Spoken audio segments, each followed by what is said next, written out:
means a set of complex numbers with a given complex valued function of two variables.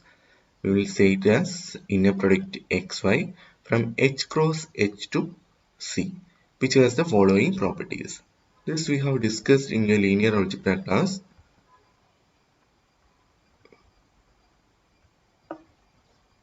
So we are discussing a linear algebra class detailedly.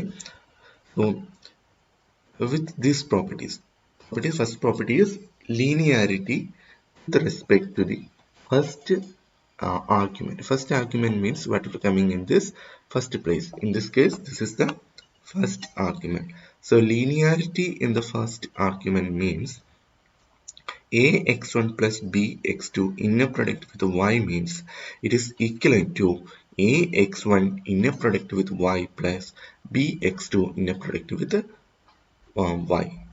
Now you can take this constant terms, that is a scalar terms a and b, outside from the first one.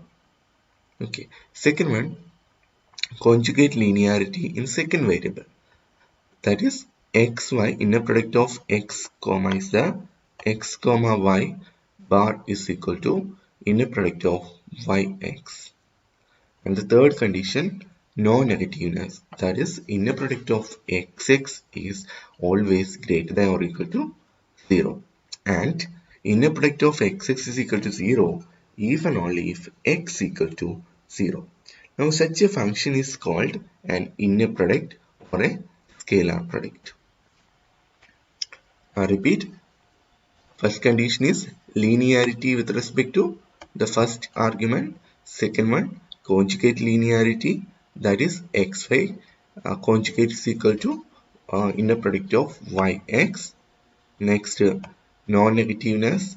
Non-negativeness means inner product of xx is always greater than or equal to 0, and inner product of xx equal to 0 if and only if x equal to 0. So from condition 2, we have x comma ay1 plus by2 is a bar, that is a conjugate xy1 plus b conjugate xy2. Okay, this we will say that conjugate linearity. Now for proof, consider this quantity x comma ay1 plus by2. Now this can be written as the conjugate, that is we are using the second property. So this property we are using, and we are rewriting this as ay1 plus by2 comma x conjugate. Okay, now this expansion can be taken out, that is equal to ay1 plus x plus inner product of by2 x all conjugate. So that can be split up into ay x inner product of ay by 1 comma x conjugate plus inner product of by2 comma x. Now from this, using the third and second one, again you can write this equal to a conjugate into y1 comma x conjugate, and this can be written as b conjugate into y2 comma x conjugate. Now again using the conjugate idea, next stage you can write this equal to inner product of x1 y1, and this can be written as inner product of x comma y2. That's the result. We will consider the inner product of x with x. Inner product of x with x, and when you raise it, you're taking the positive square root, means you will get a quantity. That quantity we are naming as p of x. Now p of x is a norm. We will write p of x is equal to norm x. So you are studied in your linear algebra class during your first sem. Now some examples of inner product. First one is multiples of complex numbers, and inner product defined as inner product of xy is equal to coordinate wise addition, but in that coordinate we are taking y's conjugate, that is b1 conjugate, b2 conjugate, right now. So sigma 1 to n ai bi conjugate, where x equal to ai from 1 to n and y equal to bi from 1 to n.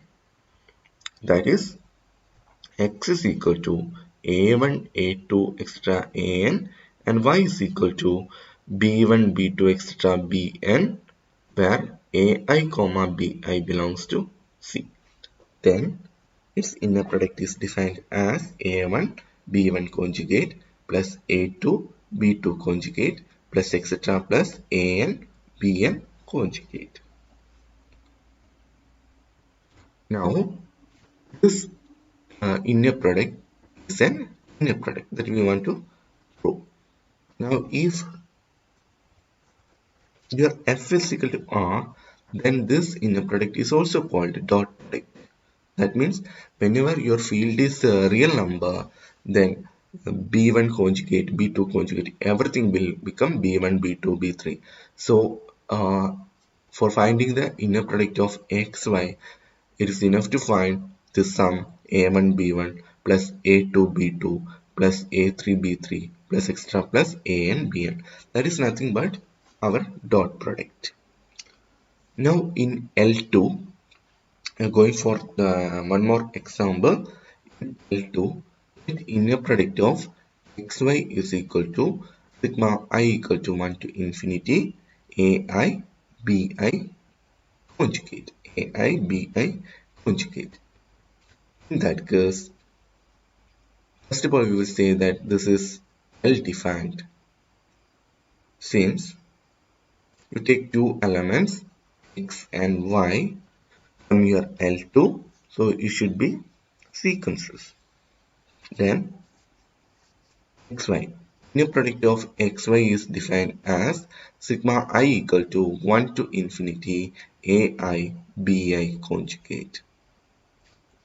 Since sigma, we want to prove that this inner product this is an inner product. So first we want to prove that this is well defined. So we take what is modulus of sigma ai bi bar. That is less than or equal to sigma ai square raised to 1 by 2 sigma bi square raised to 1 by 2. This we called by Holder's inequality by taking p and q is equal to 1 by 2.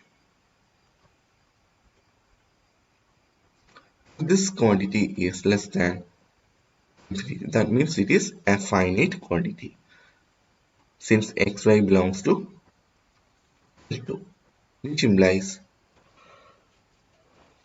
this inner product is well defined.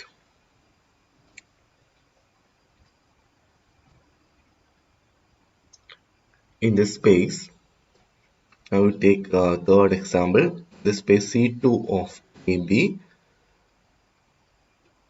right? The inner product of F is, you know that C2 of AB means set of all continuous functions defined from closed level AB to set of real numbers.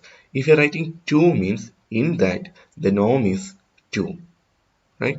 So inner product of Fg is defined as integral a to b f of t g of t conjugate into dt.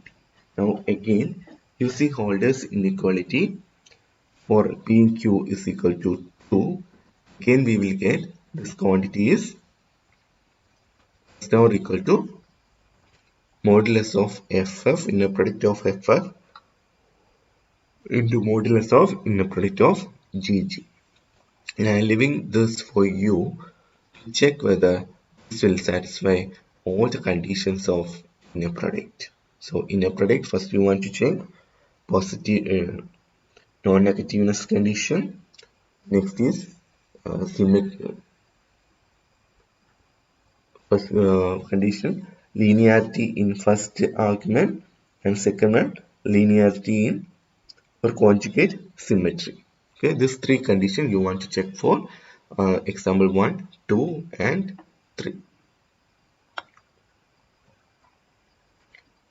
Next topic is Cauchy-Schwarz inequality and Hilbertian norm.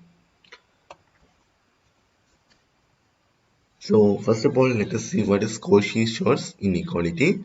So theorem 2.1.1, for all vectors x, y in a linear space H with inner product is given inner product, the following inequality called the Cauchy-Schwarz inequality is true. That is, mod of inner product of xy is less than or equal to inner product of xs raised to 1 by 2 dot inner product of yy raised to 1 by 2. Okay, we will prove this. We have put this in another way in your linear algebra class. Here we are proving it like this. First you consider inner product of xs raised to 1 by 2. Call that as norm of x or p of x.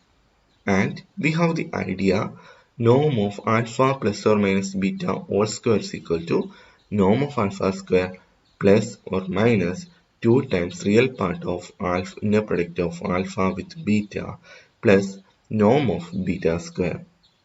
Now consider an element x minus lambda y and take its inner product with that itself.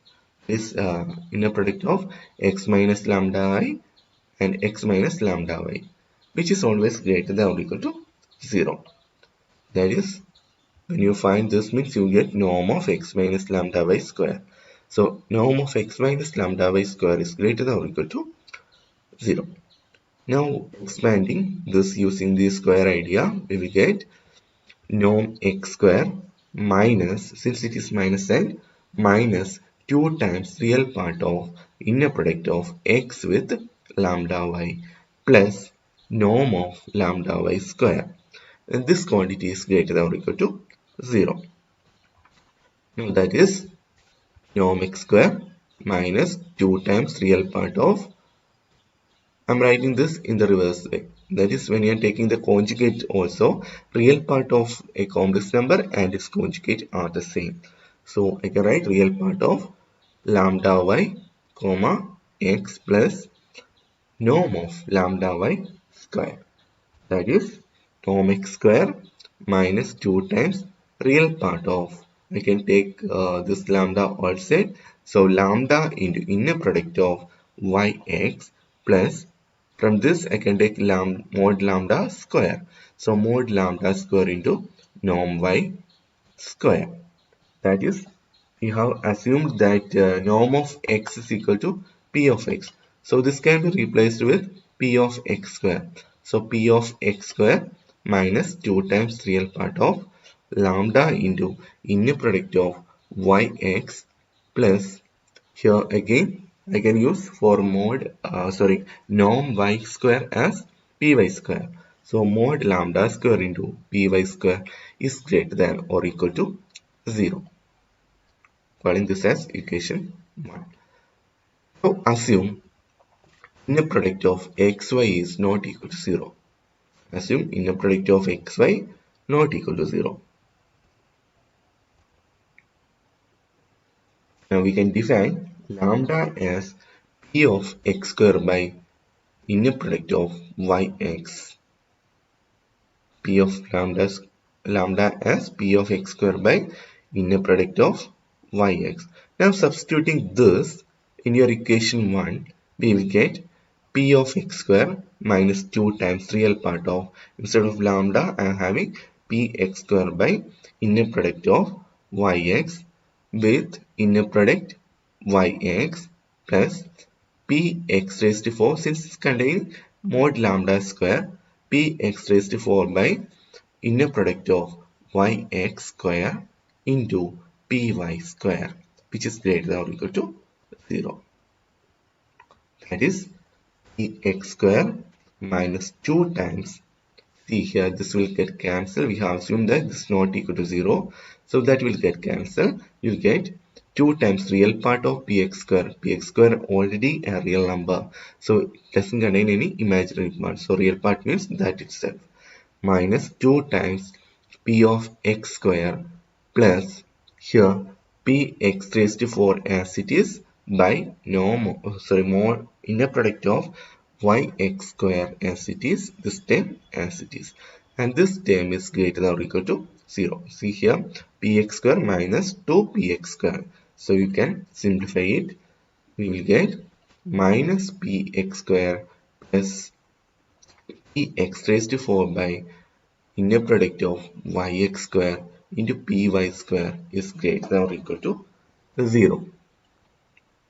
So take minus px square to this side, we will get px raised to 4 by inner product of yx square into py square is greater than or equal to px square. That is, again, px raised to 4 into py square, this quantity can be taken this side, px square into inner product of yx square. Now dividing equation 2 with px square, we will get here inner product of yx square is less than or equal to, here you will get px square will get cancelled, so 1 px square, so px square into py square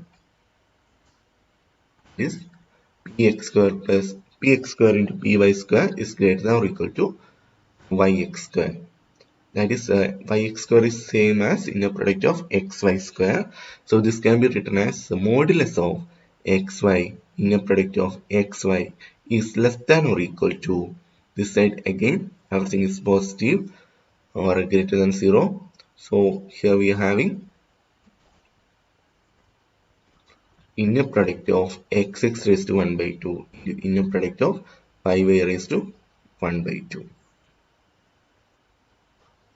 So this is the Cauchy-Schwarz inequality. With this I'm stopping here. So if you're having any doubt, means you can ask. To now means in second chapter, when you examine your syllabus, you may come across that your first unit is over. So second chapter onwards, starting your second unit. So first unit was very small. So study well. We'll have some internals after that. Okay, after this part is over, I will start some internal. Okay, thank you.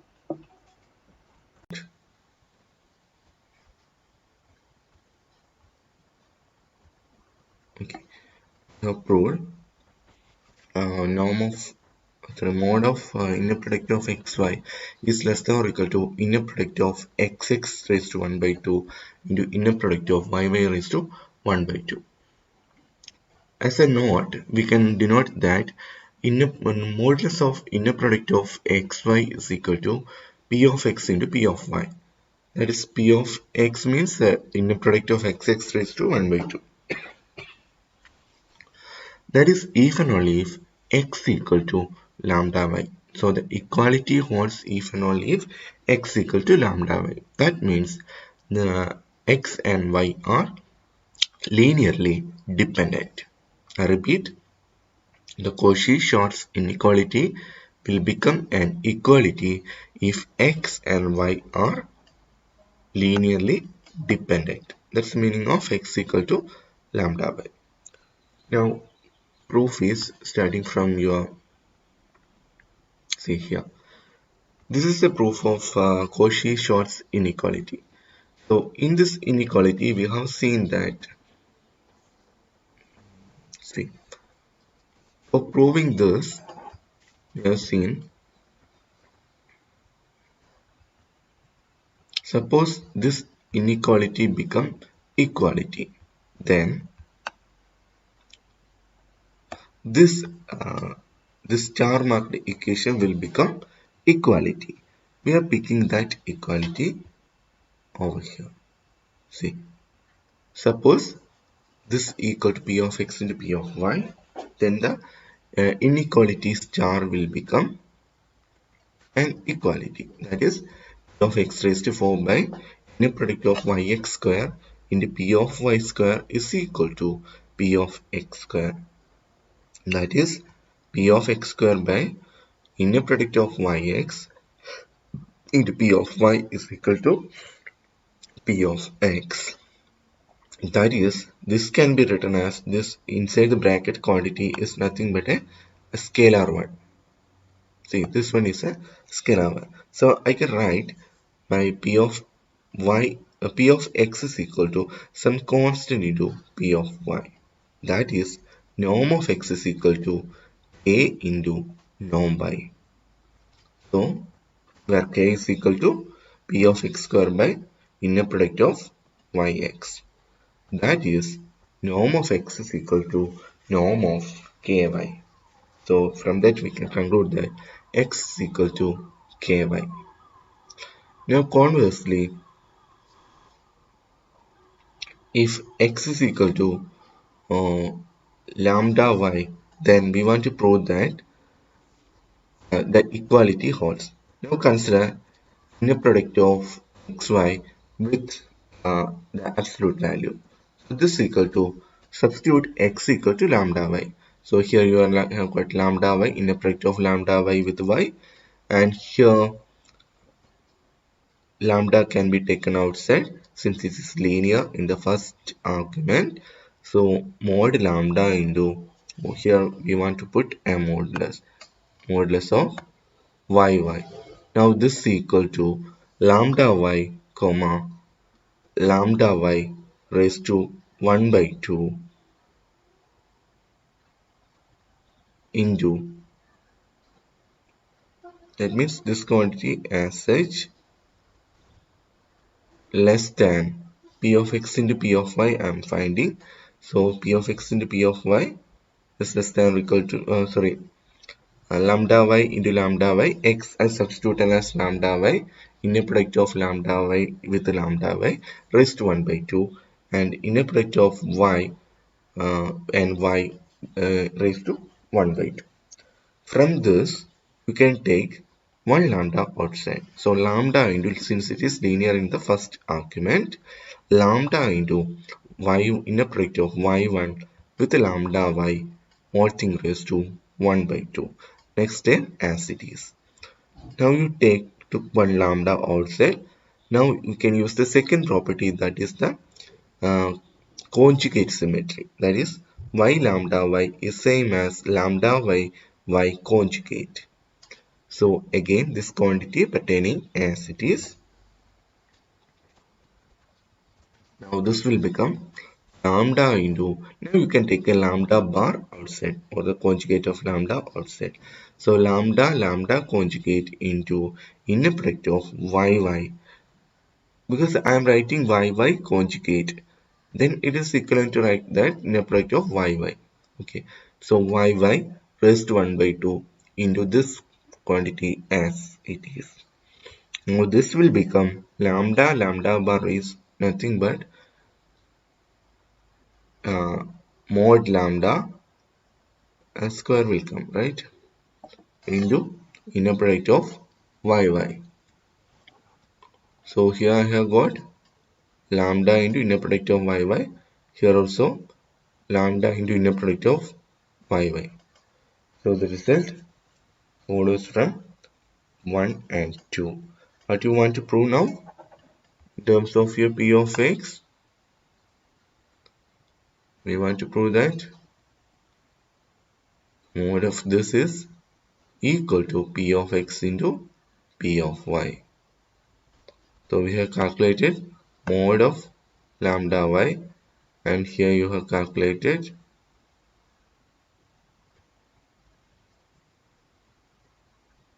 lambda y, and here you have calculated p of x into p of y. So here you will become, you will get lambda bar. It is mod lambda square, but raised to 1 by 2 is there. So taking outside, you will get mod lambda. Now remaining inner product of yy raised to 1 by 2 into inner product of yy raised to 1 by 2, you will get inner product of yy. Hence the result. Here I should put mod, right? So modulus of inner product of xy is equal to p of x into p of y if and only if x equal to lambda y. That is, x and y are linearly dependent. So the result says that x and y are linearly dependent. The Cauchy-Schwarz inequality will become the equality, and the Cauchy-Schwarz inequality will become equality if x and y are linearly dependent in both ways. Now here is an exercise for you. Let x, y, it's the inner product of x, y satisfy all three conditions of the inner product except that x may be 0 for non-zero elements. Now we want to prove that Cauchy-Schwarz inequality is still true. I will give you the hints. Check in Cauchy-Schwarz inequality proof where we used x is equal to 0 when x equal to 0. Okay.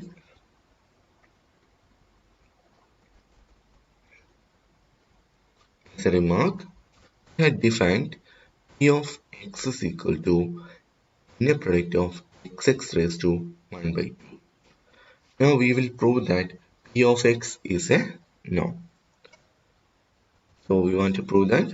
Just we have said in some remark that we can define a norm using inner product. Okay, but here we are defined that p of x is equal to inner product of xx raised to 1 by 2. Now we want to prove that this p of x is a norm. First condition is p of x is greater than or equal to 0. That is, inner product of xx raised to 1 by 2 is greater than or equal to 0. And by the property of inner product, we have inner product of xy is always greater than or equal to 0, and inner product of xy equal to 0 implies x equal to 0, or xx equal to 0 implies x equal to 0 by property of inner product. So first condition follows immediately. For the second condition.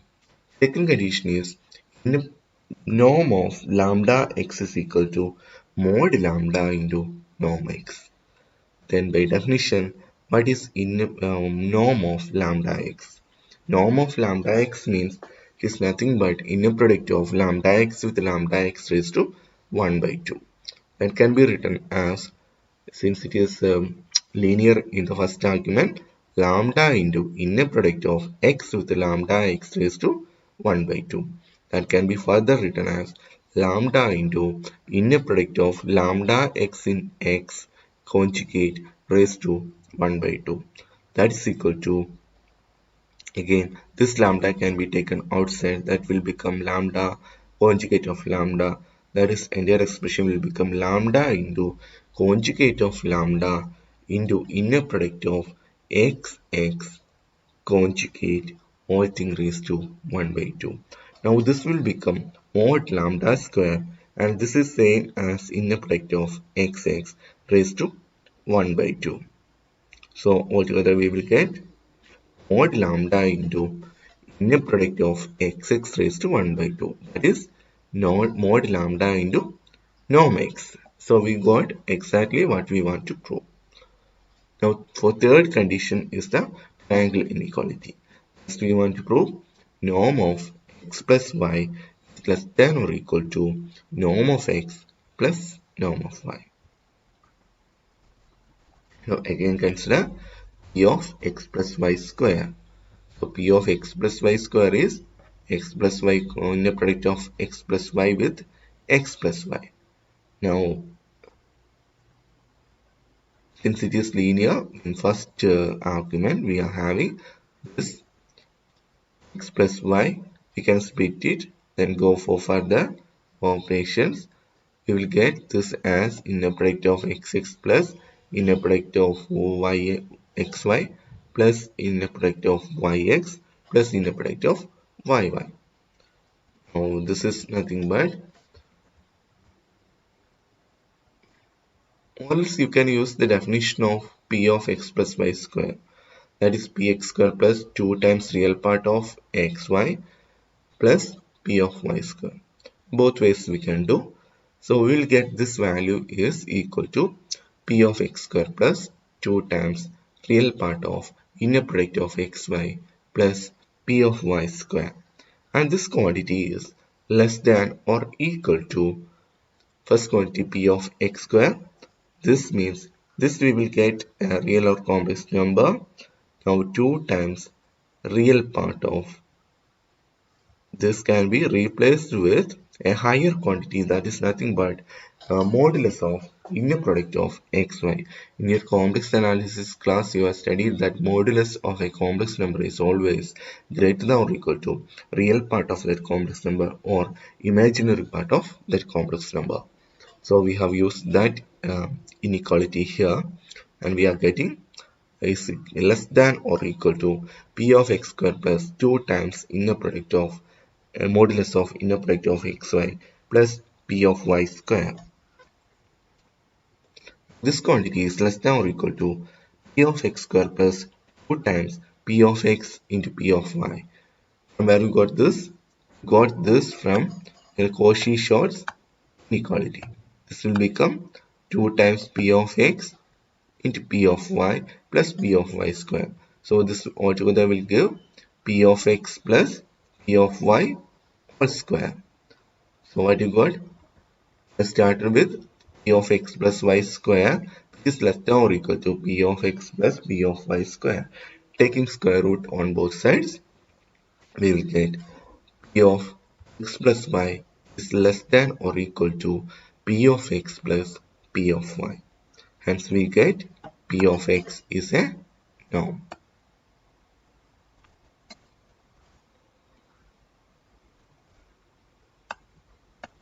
So we got p of x is a norm here.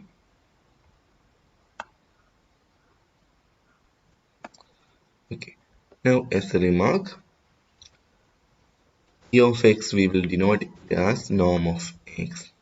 That is, H is a normal space with the norm that we defined in norm of x defined as inner product of x raised to 1 by 2. This norm is called a Hilbertian norm, and the inner product space H is called a Hilbert space. Can you follow? As a remark, we have mentioned that p of x is equal to norm of x that can be defined as inner product of x raised to 1 by 2. Now this norm is called a Hilbertian norm, and the normed space is called a Hilbert space if the norm is complete. So the corresponding is called a complete normed space if and only if the inner product space is a complete normed space. Complete means every Cauchy sequence in it is converges to some point in the norm. Now, examples we can take Cn with the norm x is equal to that we have defined in the beginning of this chapter, sigma 1 to n ai bar all thing raised to 1 by 2, inner product defined over Cn. And in L2, in the same way, norm of x is defined as sigma 1 to infinity ai bar raised to 1 by 2. Now, some properties of inner product and Hilbertian norms.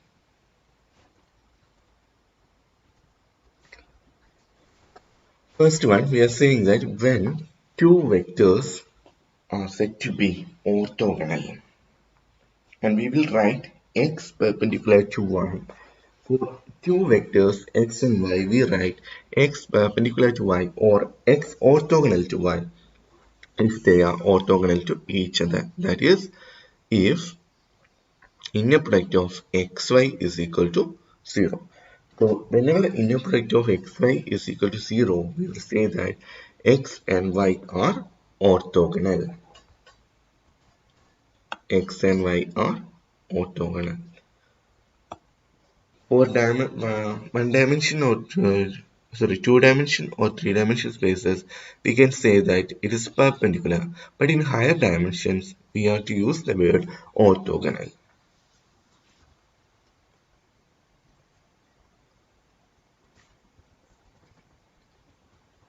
So you can check in your R2 space. In R2 space or in R3 space, we will say that whenever its dot product is 0, we will say that both vectors are perpendicular. Okay, so the same way, in the beginning we have said that dot product is a special case of your inner product space. Okay, so we can combine our perpendicularity idea in your vector space in R2 and R3 with orthogonal idea in higher spaces. Second property, the inner product xy is a continuous function with respect to both variables. So we want to prove the continuity of the norm function. We know that to prove a function to be continuous, if the existed sequence xn converges to x, then if we are proving that f of xn converges to f of x, then we will say that f is a continuous function. We are making use of that idea. That is, we want to prove when xn converges to x and yn converges to y, then xn yn converges to xy. So consider this minus this. That is, exactly we are finding the distance between those two. Okay. So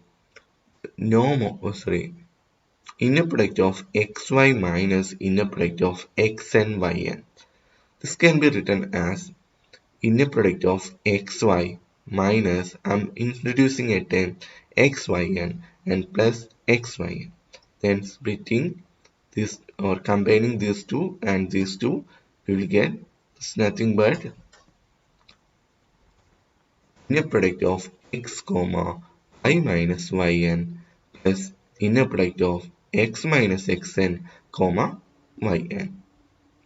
So this is less than or equal to this quantity x raised to 1. Then using the Cauchy-Schwarz inequality for this. And for this also we can use x raised to 1 by 2 and y raised to 1 by 2. Now this quantity is equal to, this is nothing but norm x into norm of y minus yn. See, exactly its modulus value. Since this value is less than or equal to its modulus value, we can go for like this. So this is norm x into norm of y minus yn plus norm of x minus xn into norm x will come. Now as n tends to infinity, we have assumed that yn converges to y and xn converges to x. So this quantity will converges to 0. So we are having a quantity inner product of xy minus inner product of x and yn converges to 0. So inner product of x and yn converges to inner product of xy, which implies the function is continuous. That is, the norm function is continuous. Next we are discussing the parallelogram law. Okay. That is norm of x plus y square plus norm of x minus y square is equal to 2 times norm of x square plus norm of y square. If we are plotting this in R2, we are having two vectors x and y. Suppose this is my vector y and this is my vector x. If this is the case, means by vector addition we know that this vector is x plus y and this vector is x minus y. Okay, so what now this theorem says, or parallelogram law says? Now the parallelogram law says the square of sum of diagonals is equal to 2 times sum of squares of length of the sides of the parallelogram.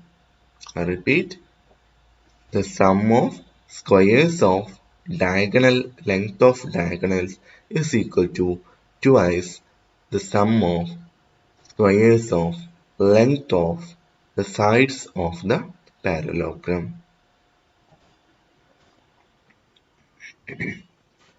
proof, you consider norm of x plus y square.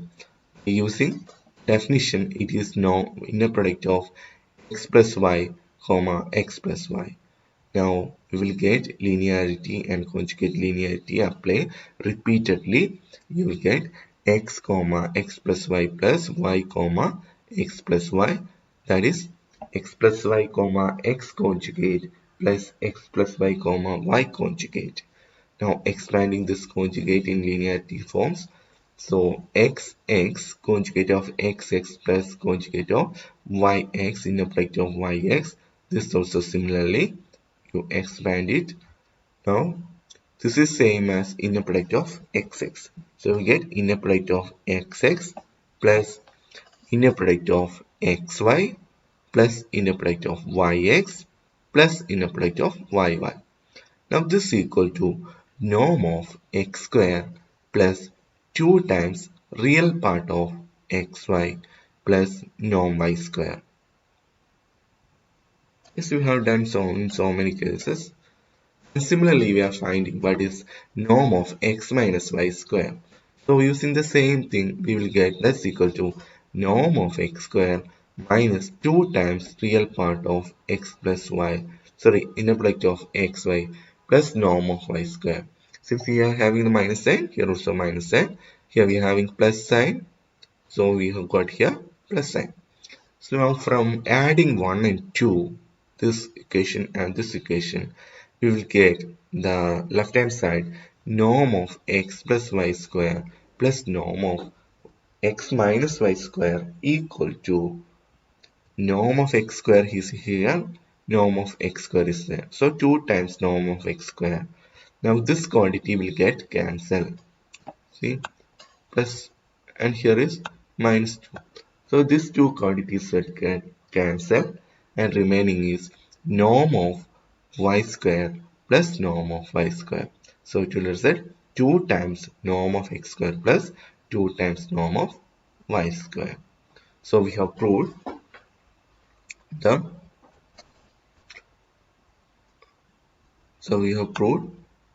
parallelogram law. So in today's class we have discussed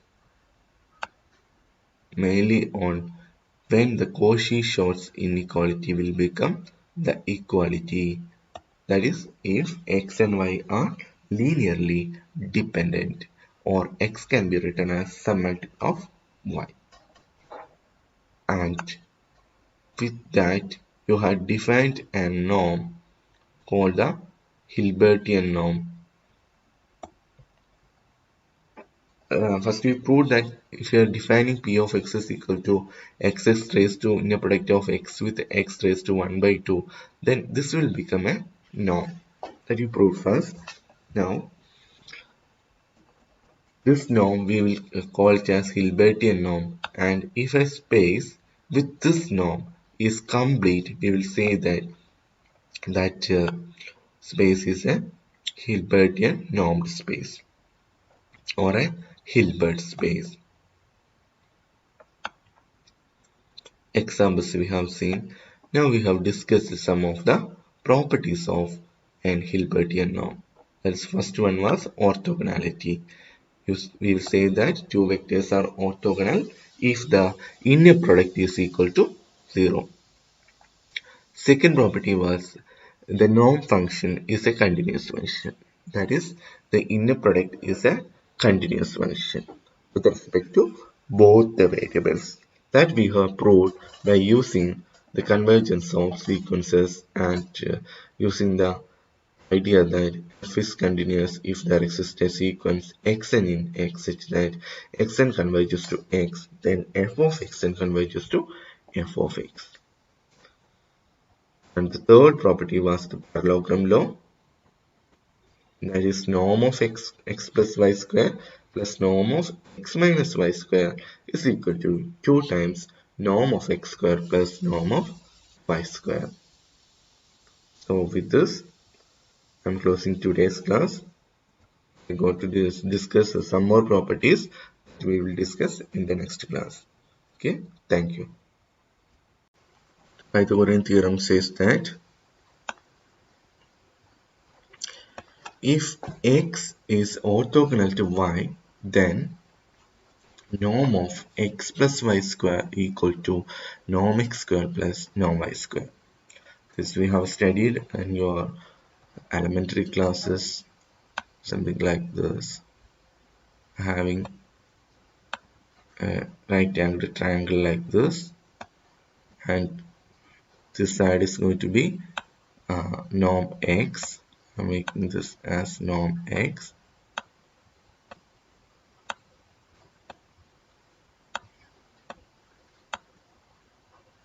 and this one as norm y.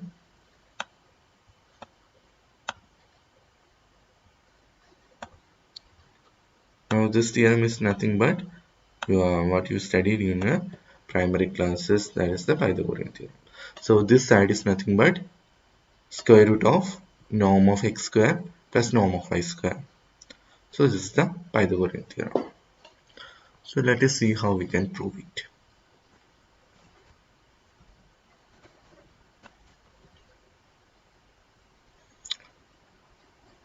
So proof.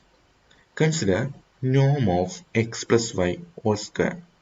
That is, by definition, it is inner product of x plus y with inner product x plus y. Now this can be expanded as, since it is linear in first variable, this can be expanded as x comma inner product of x comma x plus y plus inner product of y comma x plus y. Again, this is conjugate linear in second argument. So you can write this as x plus y comma x conjugate plus x plus y comma y conjugate. Now again, using the conjugate linearity, we will get inner product of xx conjugate plus inner product of yx conjugate plus, here the same way, xy conjugate plus yy conjugate. Now you can write this xx conjugate is same as xs, inner product of xs. Now yx and xy are both going to be the zeros. Y means it is given that x and y are orthogonal. So remaining is xx plus inner product y with y. So inner product of xs is nothing but norm of x square, and inner product of yy is norm y square. So we have proved that norm of x plus y whole square equal to norm x square plus norm y square. So it was a very easy one. And here is an important definition or not, I can say. So consider the space C2 of AB. That means the continuous functions from closed interval AB to R with two norms. Since inner product is continuous, we can extend the inner product on C2 closed interval AB to a completion. So in first unit we have studied that we can go for the completion of a space. So like that, if you take C2AB and you went for the completion of that, we will get L2AB. Thus L2AB is again a Hilbert space. Now second note, any element x of L2AB can be considered as a function x of t such that modulus of x of t square has a finite Lebesgue integral. That is, integral a to b modulus of x of t square dt is equal to norm x square. In L2AB, we are defining the norm. Okay, in L2AB, we are defining the norm of x as or the square of norm of x as integral a to b mod x of t square dt. The integral is Lebesgue integral. Also, if x and y are two members of L2AB, then the inner product of x with y is defined as integral a to b x of t y of t bar dt. Now we have got one result.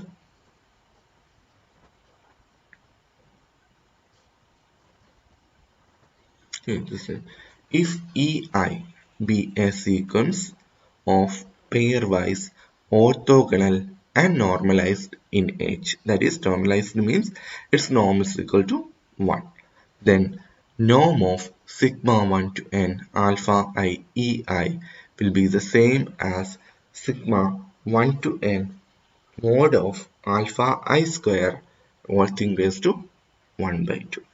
So let us know. The proof, suppose n equal to 2.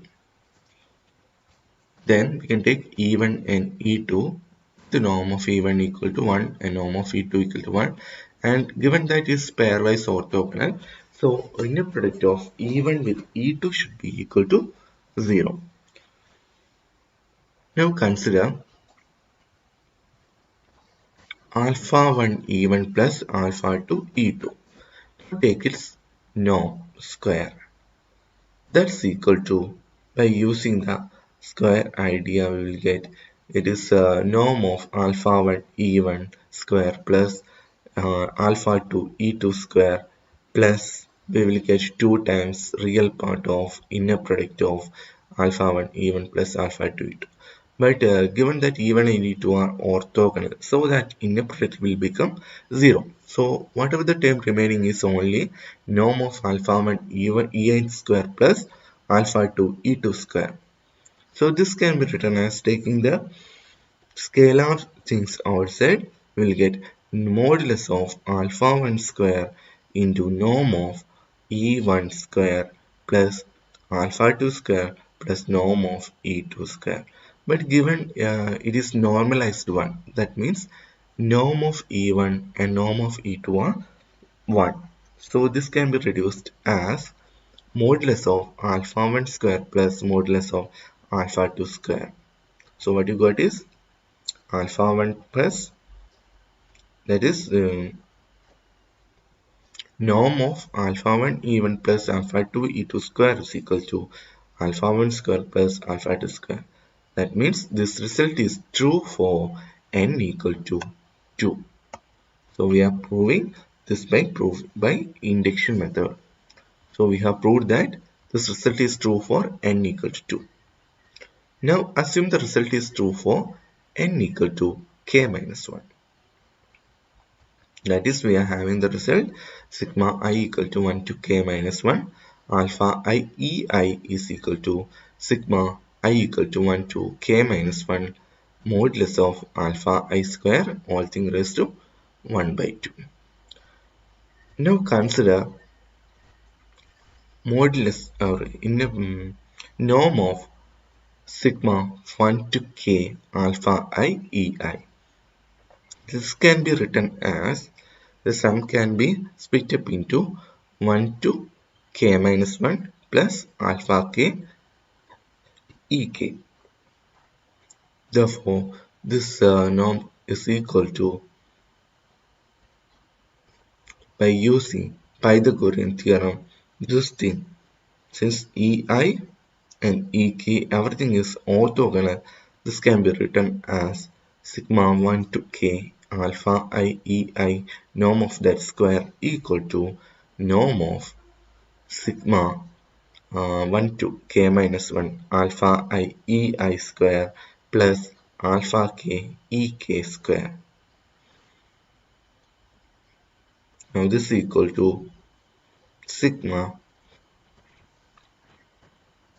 because up to here means you can apply the induction hypothesis since it contains k minus 1 elements.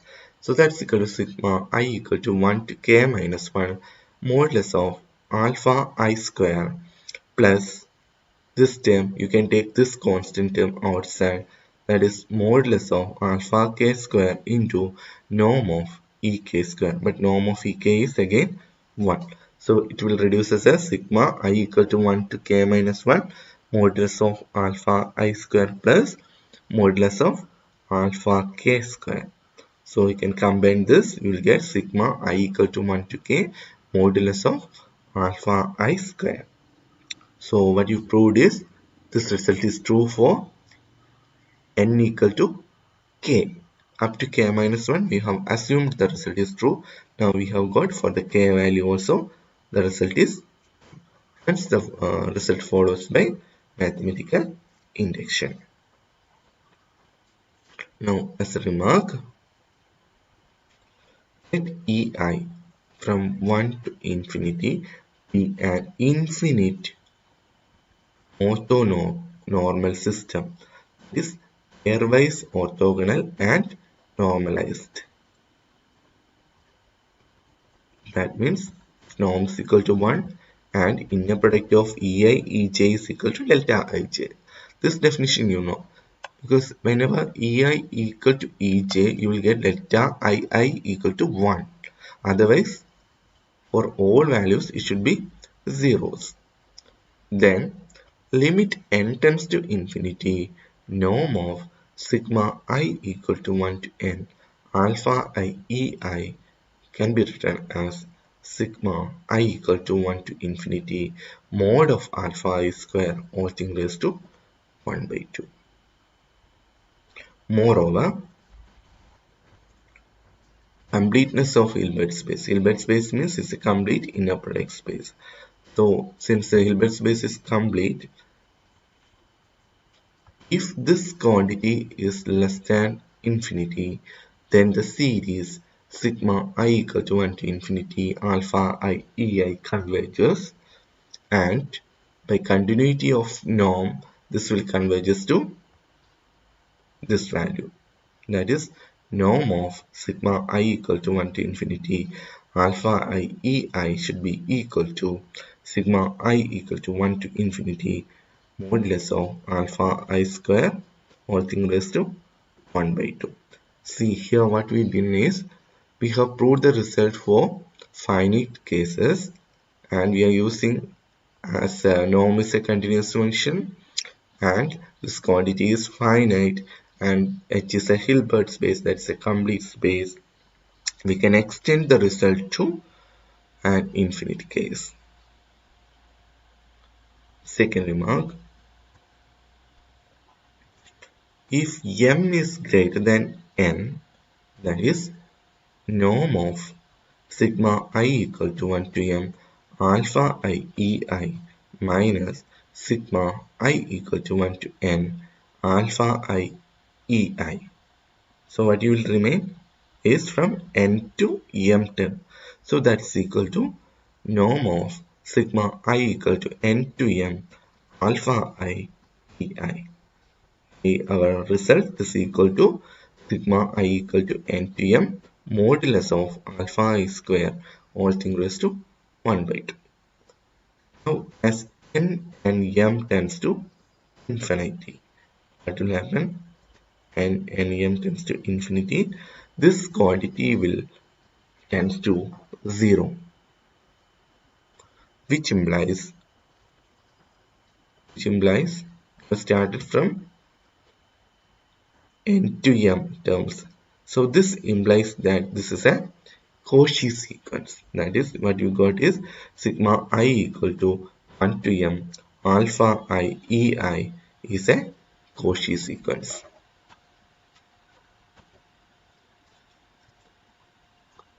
So with this I am closing today's class. We can discuss more things, that is Bessel's inequality and its corollary. Now examples of orthonormal systems are there. This everything we can discuss in the next class. Okay, thank you for your patient listening, and I couldn't find now no doubts from these sections, so I think you can follow me very easily. If not, please try to put your comments or your clarification that you need in your Google Classroom itself or in the WhatsApp group. Okay, thank you. Like Bessel's inequality says that a theorem for any orthonormal system ei I greater than or equal to 1. That means we are having an infinite system. That is, in previous case we have said that if this is the notation means I is running from 1 to infinity. So ei subset of h, and for every x belongs to h we have sigma I greater or equal to 1. Now inner product, modulus of inner product of x ei square is less than or equal to norm of x square. So this we want to prove. And we call this inequality as Bessel's inequality.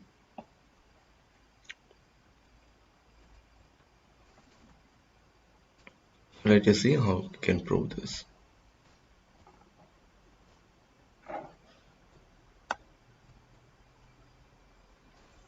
So consider yn is equal to sigma I equal to 1 to n. We are taking finite case here, and we will approximate as n tends to infinity to the infinite case. So consider yn equal to sigma I equal to 1 to n x ei, inner product of x ei times ei. Then we find what is the modulus of inner product of yn with x. So it should be less than or equal to norm x into norm yn.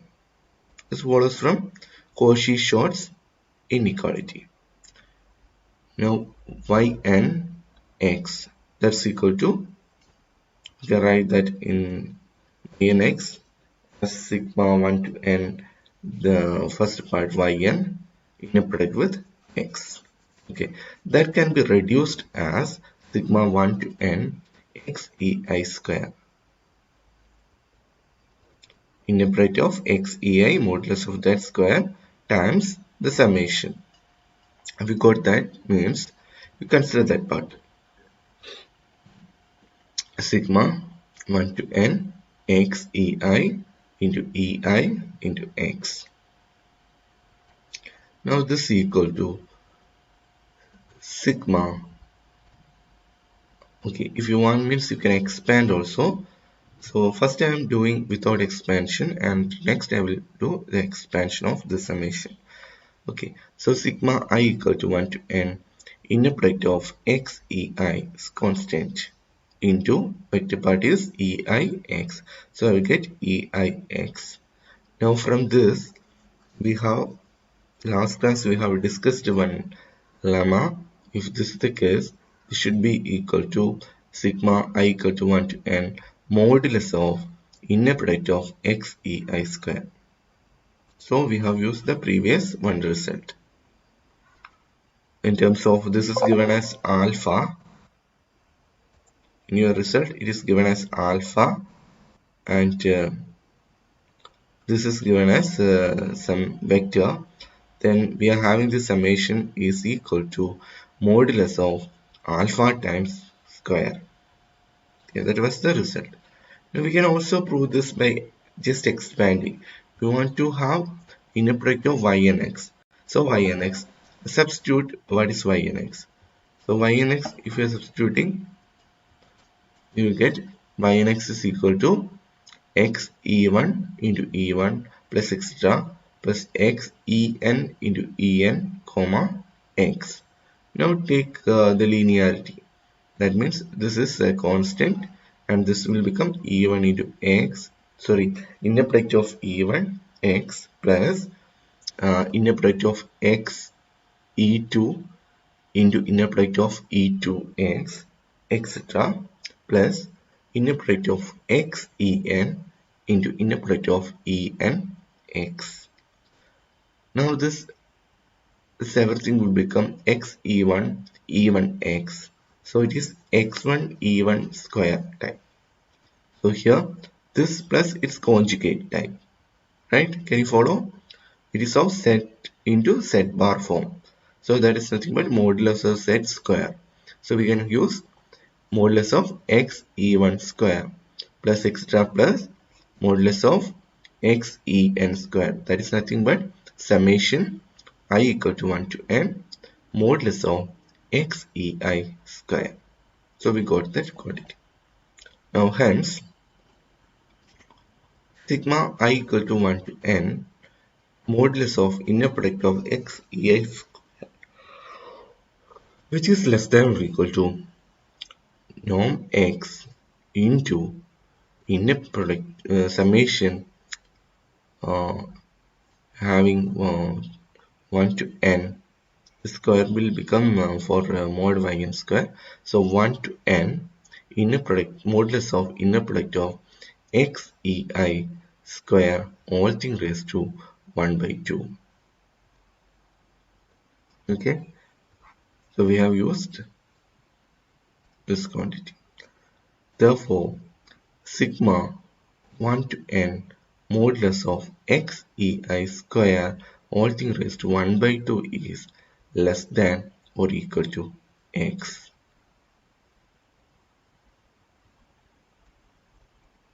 Have you got that one?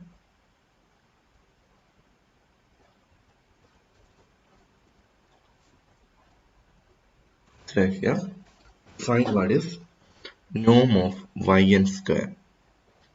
Okay, exactly it will come as less than or equal to norm of x into norm of y terms. So what is norm of yn square? Norm of yn square is inner product of yn with yn. So substitute for yn. Now this is equal to sigma 1 to n inner product of x ei into ei with inner product sigma 1 to n x ei ei. Now expanding this we get the linearity condition. So xe1 into e1 will come. That has to take inner product with this quantity. So e1 here only resulting it should be e1. So it is x e1 into x e1x plus etc. So you get that's equal to sigma I equal to 1 to n a norm of x ei all square. That only we have used here.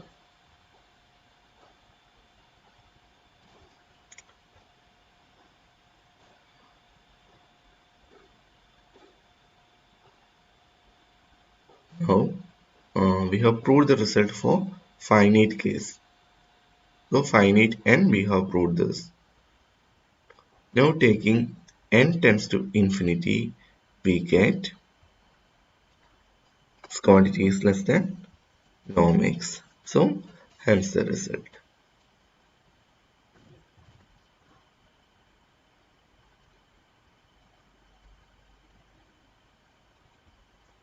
Now corollary 2.1.5.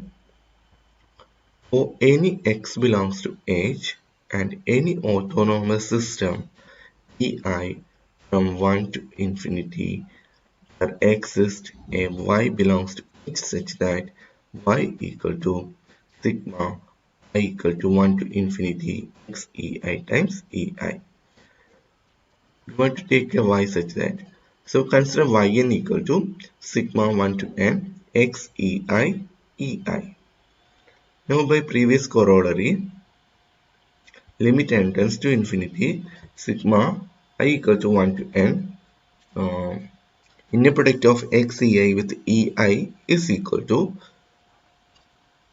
sigma I greater than 1, that means I equal to 1 to infinity x ei into ei. It easily follows. The limit of that yn is our y. Now some examples of autonomous systems. So what was autonomous systems? We will say that a system is autonomous if each of its members modulus should be equal to 1 and there will be mutually orthogonal. So consider in L2 the vectors en equal to 0 0 0 is coming, 1 is coming in the nth entry. Okay, if this is the system then it is an orthonormal system. Evidently its norm is equal to 1. Since we are going for the supreme norm, norm is equal to 1. Okay, and when you're taking inner product with any of E1 and E2, we will get it as 0. Now consider in L2, capital L2 minus pi comma pi. Consider the vectors of the form 1 by root 2 pi e raised to int, where n is running from minus infinity to infinity. What about this case? When you're finding is norm, so norm of 1 by root 2 pi e raised to int, that's equal to, in L2, the norm is defined as integral minus pi to pi modulus of 1 by root 2 pi into e raised to int dt square dt. You can take this quantity outside, so you get 1 by root 2 pi square will come. So yeah, pi square will come, and here you will get integral root 2, oh sorry, not root 2 pi, root 2 pi only will come. Okay, so 1 by 2 pi integral minus pi to pi into modulus of this thing is 1. E raised to int modulus is 1. So 1 dt will come. That's equal to 1 by 2 pi into integration of 1 is t. T between the limit minus pi to pi. That's equal to 1 by 2 pi into pi plus pi. So pi plus pi you will get 2 pi.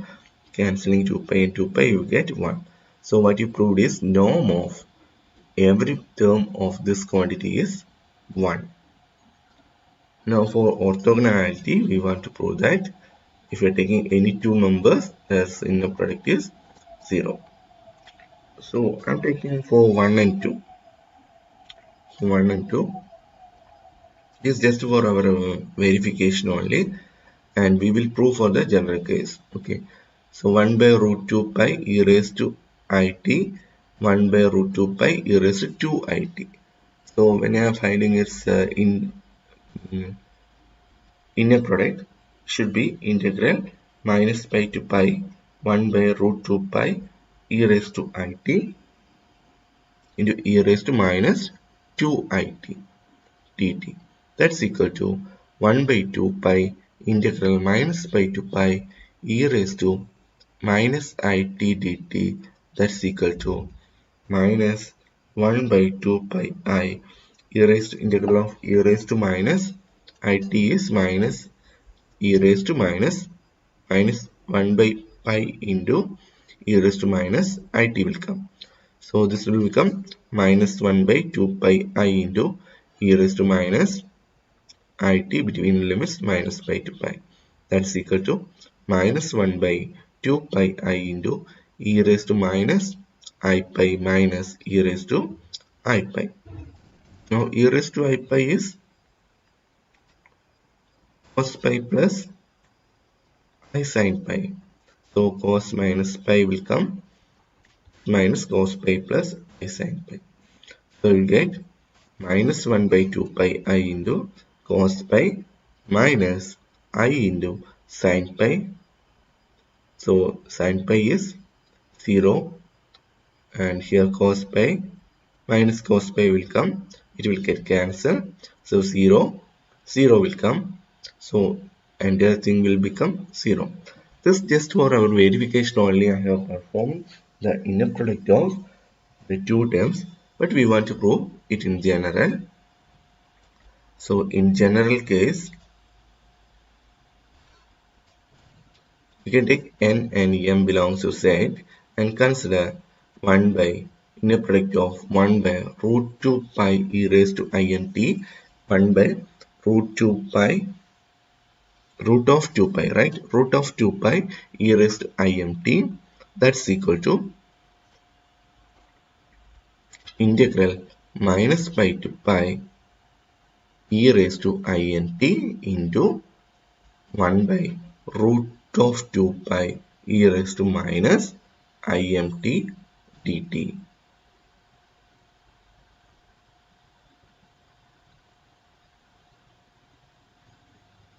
Okay, minus will be minus has come because we are taking in integral a to b x y bar dt. Okay, so that's equal to 1 by root of 2 pi is common, so you can take that outside, so it will become 1 by 2 pi.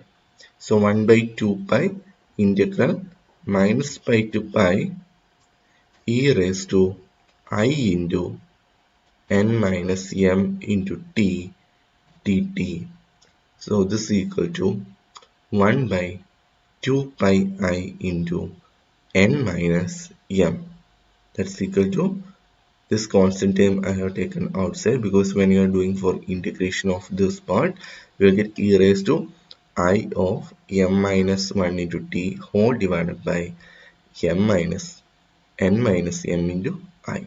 So that I have combined with this I. Okay, so I into m minus 1 to e raised to I into n minus m into t between minus pi to pi. Now nm belongs to z, so it can be taken as some kt. So 1 by 2 pi I into, okay, n minus m into e raised to I kt between the limit minus pi to pi. So I have missed here some k, here I should write k.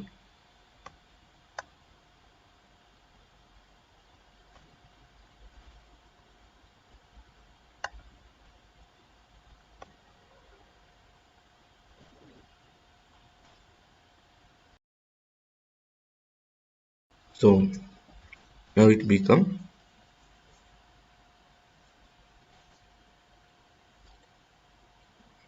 1 by 2 pi, oh, sorry,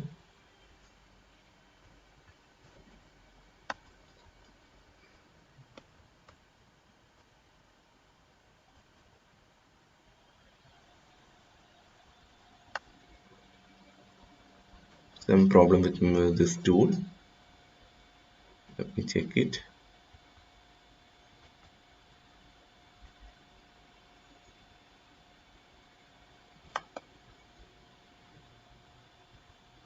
Okay, here when k will be the,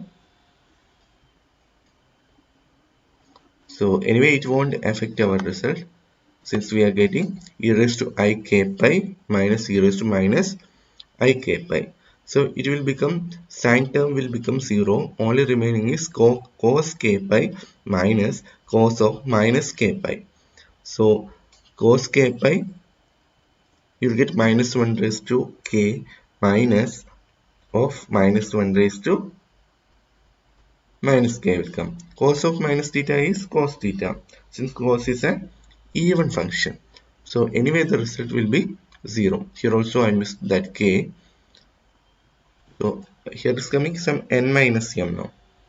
So that n minus m I should incorporate here and here also. So hence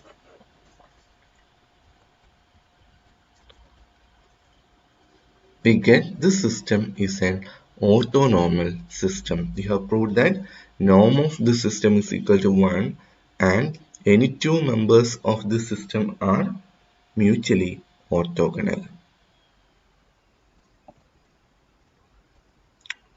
Next we will consider one more system that I am leaving for you to work. Equal to minus pi comma pi, consider the vector 1 by root 2 pi cos nx by root pi comma sin nx by root pi for n equal to 1, 2, 3, etc. This will also form an orthonormal system. So we can check this the same way as we have done in second example that I am leaving for you to check it. And if you are having any difficulty, please post your doubt, or what you need further clarification means just post your comments. Okay, I'm closing today's session. Thank you for your patient listening. So complete system. A system xi where I greater than or equal to 1, that means the system is an infinite one, that is moving from I is moving from 1 to infinity, is a normed space in X, is called a complete system. if the linear span means this is a set of all linear combinations of elements of your set xi for all scalars alpha I of vectors is a dense set in X. That means if a system is said to be complete if its linear span is dense in X. So I have underlined those words. So we will say that a system is a complete system if the linear span is dense in X.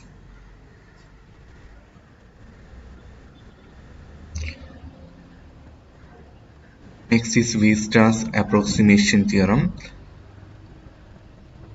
Let f from closed level AB to the real line be a continuous function, then f is on closed level AB a uniform limit of polynomials. F from closed level AB to R be a continuous function, then f is on closed level AB a uniform limit of polynomials, or in other words polynomials are dense in C of closed level AB. Polynomials are dense in C of closed level AB. C of closed level AB means set of all continuous function. Now from your real analysis class, this I have got it from the Rudin as theorem. Theorem if f is a continuous complex function on closed level AB, there exists a sequence of polynomials Pn such that limit n tends to infinity Pnx is equal to f of x uniformly on closed level AB. That is, if f is a continuous complex valued function defined on closed level AB, then we can find a sequence of polynomials such that its limit is equal to f of x. And this convergence is uniform.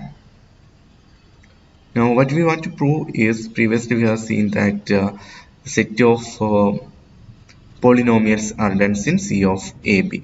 Okay. So if f is real, then Pn may be taken as real.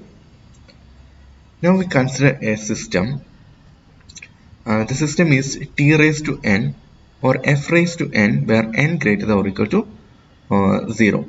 So f raised to n where n greater than or equal to 0 is our system.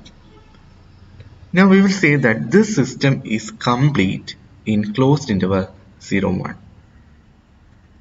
Okay, this system is complete in the closed interval C of 0, 1.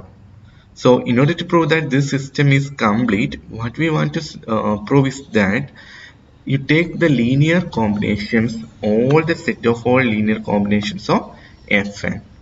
Then that set is going to be dense in C of closed level 0, 1. Now, any f of x belongs to C of closed level 0, 1 by Weierstrass approximation. I forgot to tell that thing too. So here in Weierstrass theorem, what we are saying is we are approximating a function with polynomials. See, limit n tends to infinity Pn of x is equal to f of x. So we are approximating your function with polynomials. So since we want to prove that the system Fn is complete in C of closed level 0, 1. Now since any f of x belongs to C of closed level 0, 1 by Weierstrass theorem approximation, there exists a polynomial sequence Pnx such that limit n tends to infinity Pn of x is equal to f of x, which implies polynomials are dense in C of closed level AB, which implies polynomials are dense in C of closed level AB. Limit n tends to infinity Pn of x is equal to f of x. Now C of closed interval 0, 1 is dense in L2 of 0, 1. This follows by definition. We have defined L2 of 0, 1 as the completion. That means we have taken the continuous functions and gone for its completion. At last you got the completion. We will denote it as L2 of closed interval 0, 1. Thus, Fn converges to F in C of closed interval 0, 1 implies Fn converges to F in L2 of closed interval 0, 1. Follow easily. Fn converges to F in C of closed interval 0, 1. Now its completion is L2 of closed interval 0, 1. So if this sequence converges in F in C of closed interval 0, 1 means this sequence converges in F to F in L2 of closed interval 0, 1. Therefore, we can write it as norm of that in L2 of 0, 1 should be less than or equal to norm of F in C of closed interval 0, 1 for any F belongs to C of closed interval 0, 1. Or if this is the condition, we can say that the norm in C of closed interval 0, 1 is stronger than the norm in L2 of 0, 1. I repeat, the norm on C of closed interval 0, 1 is stronger than the norm on L2 of closed interval 0, 1. Thus, we can conclude that the sequence Tn is a complete system in L2 of closed interval 0, 1. See here from where you started.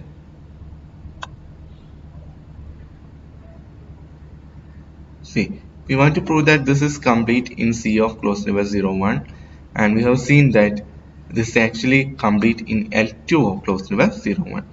By Weierstrass approximation, first you have approximated this with Pn of x such that limit n tends to infinity Pn of x is equal to f of x.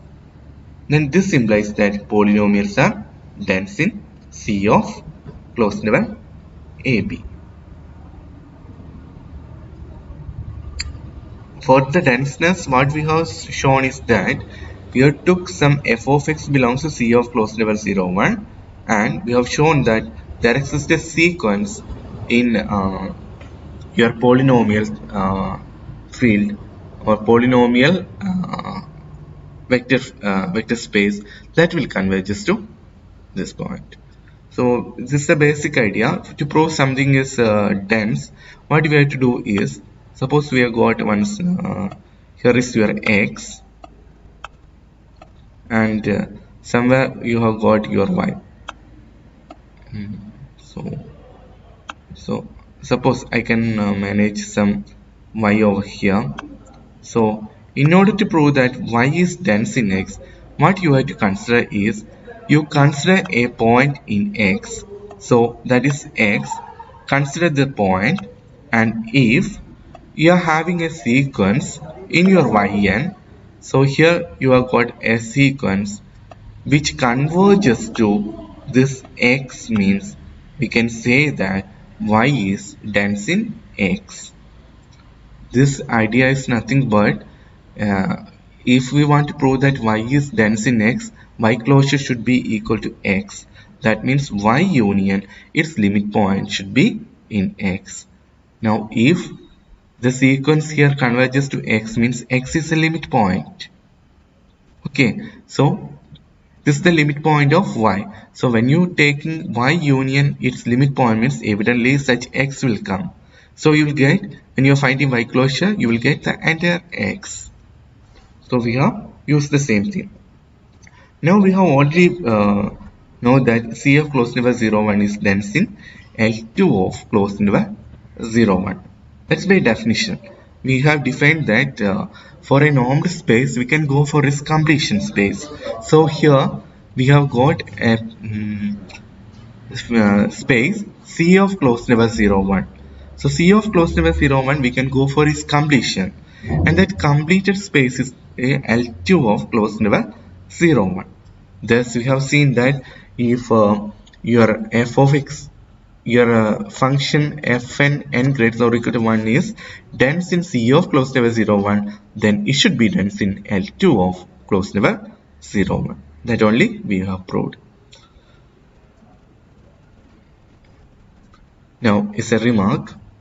Another version of Weierstrass theorem states that the trigonometric polynomials are dense in the space of continuous 2π periodic functions on minus pi comma pi.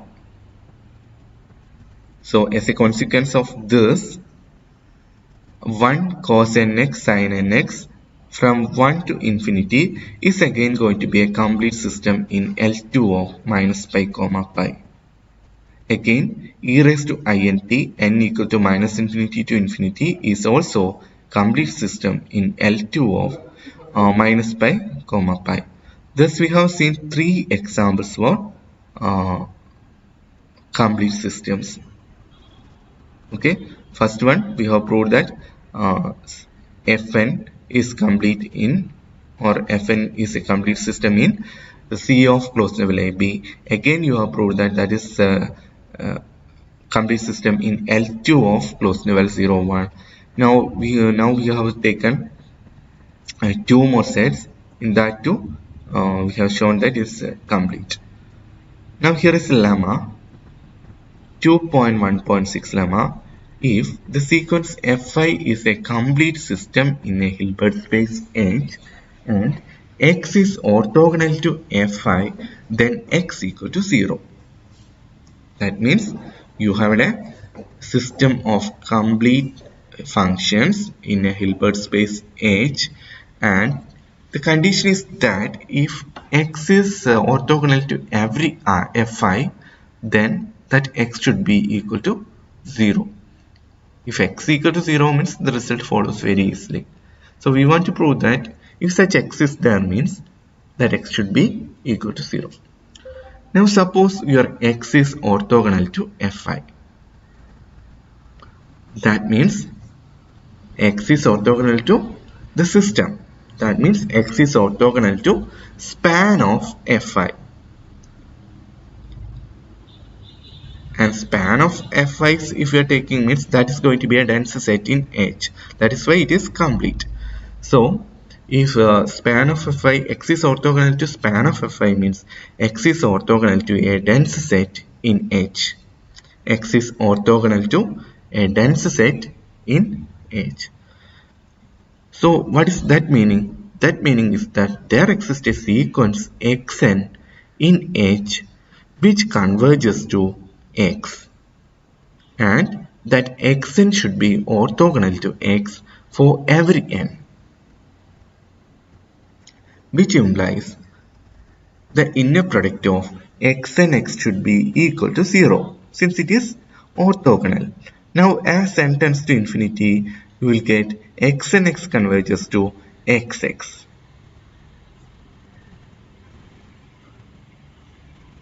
Now X is equal to, this value is equal to 0. So from limit n tends to infinity, this also will be 0. So what this follows is xx inner product of xx, that is equal to norm of x equal to 0, which implies x equal to 0. So we have proved that if we have provided with a complete system of functions Fi, and if x is orthogonal to every Fi, then that x should be equal to 0. Now if you are taking its inverse statement, it is also true. That is, let Fi be a system of vectors in a Hilbert space H, and assume that x is orthogonal to Fi for any I implies x equal to 0, then Fi is a complete system. This is given as an exercise in your textbook. We will prove this after studying projections. Okay. Now I am closing today's class. Thank you for your patient listening. Very brief, very precise notes I have given. If you have any doubt or any clarification you need means, just ask. Okay. Thank you. So the process is called Gram-Schmidt orthogonalization procedure or orthogonal bases. This we have seen in your linear algebra class during your first semester of your course. Only thing is that here the treatment is something different from what we seen in there. We have seen in terms of alpha 1, alpha 2, alpha 3 and all, and beta 1, beta 2, beta 3. From that we have transformed this into in terms of norms and in terms of vectors. So it's a procedure for finding an orthonormal system from a linearly independent system. So suppose a linearly independent system of vectors xi, I equal to 1 to infinity. And one more most important thing here we want to notice that in your during your first sem linear algebra course, you have studied only finite case. That is, whenever a finite number of linearly independent system is given, how you can transform that into orthonormal systems. Here we are dealing with infinite system. So such an independent system is given in a Hilbert space. Now we will define E1 equal to E1, E2, E3 are going to be our orthonormal system. So the first orthonormal member we will define as x1 by norm of x. See here, when you're defining norm of E1, you will get it as 1. Now similarly, we will define En equal to xn minus ym by norm of xn minus ym. Here also, when you take norm means, you will get it as 1. And here y value is given as yn equal to sigma 1 to n minus 1 xn ei, inner product of xn ei with ei, which is defined since norm of xn minus yn not equal to 0. Now suppose norm of xn minus yn equal to 0, what will happen? Suppose you got n equal to 2. Now x2 minus y2 should be equal to 0. Then we can conclude that x2 is equal to y2. But x2 is equal to y2 means by using this condition, you will get here x1 and y1 are linearly dependent, which contradict our assumption. Let us see how we can prove this. That is, these are linearly independent. We will see that in detail. And if such a system we have defined, that system has got the following two properties. The first thing is that the sequence ei from 1 to infinity is an orthonormal system. And secondly, span of xi should be same as span of ei. Span of xi should be the same as span of ei. So let x1, x2, etc. be an independent set in a Hilbert space. Now define E1 equal to x1 by norm of x1. This proof is not given in your textbook. They have just given the clue to prove this. Define E1 equal to x1 by norm of x1. And for n greater than 1, we define En equal to xn minus ym by norm of xn minus ym, where yn equal to, there we have given the sigma notation. I have expanded that one. Yn equal to xn inner product of xn e1 with e1 plus etc. plus inner product of xn en minus 1 with en minus 1. Now x1 is a linearly independent set. Of course, you are given that a system x1, x2, etc. is going to be a linearly independent set. So when you are picking a single element and putting inside your set bracket, that singleton set should be linearly independent. And y1 cannot be equal to x1 or y1 equal to x1. Sorry, the first term y1 should be equal to x1. Now if norm of E1 equal to 1 and span of E1 equal to span of x1, what is the reason? Since we are defined as E1 equal to x1 by norm of x1. So when you finding span of E1 means if you should consider only span of x1. Now for n greater than or equal to 1, assume that we have defined yn and en as stated above and prove that e1, e2, etc. en is an orthonormal set satisfying span of e1, e2, etc. en equal to span of x1, x2, etc. xn. This means we are proving this by proof by induction method. First we have shown that for one case it is true. Now we have assumed that up to n values this result is true. And what we want to prove now? We want to prove that if you are having x1, x2, etc. xn plus 1 terms, then we evidently we should find some en plus 1 term, because up to en term we have defined. Now define yn plus 1 equal to xn plus 1 e1 into e1 plus etc. plus inner product of xn plus 1 en times en, as x1, x2, etc. xn plus 1 is a linearly independent set. xn plus 1 does not belong to span of x1, x2, etc. xn. xn plus 1 cannot belong to span of x1, x2, etc. xn. That is equal to span of u1, u2, etc. un. Hence we can say that yn plus 1 cannot be equal to xn plus 1. So en plus 1 is defined. So let en plus 1 is equal to xn plus 1 minus yn plus 1 by xn plus 1 minus yn plus 1.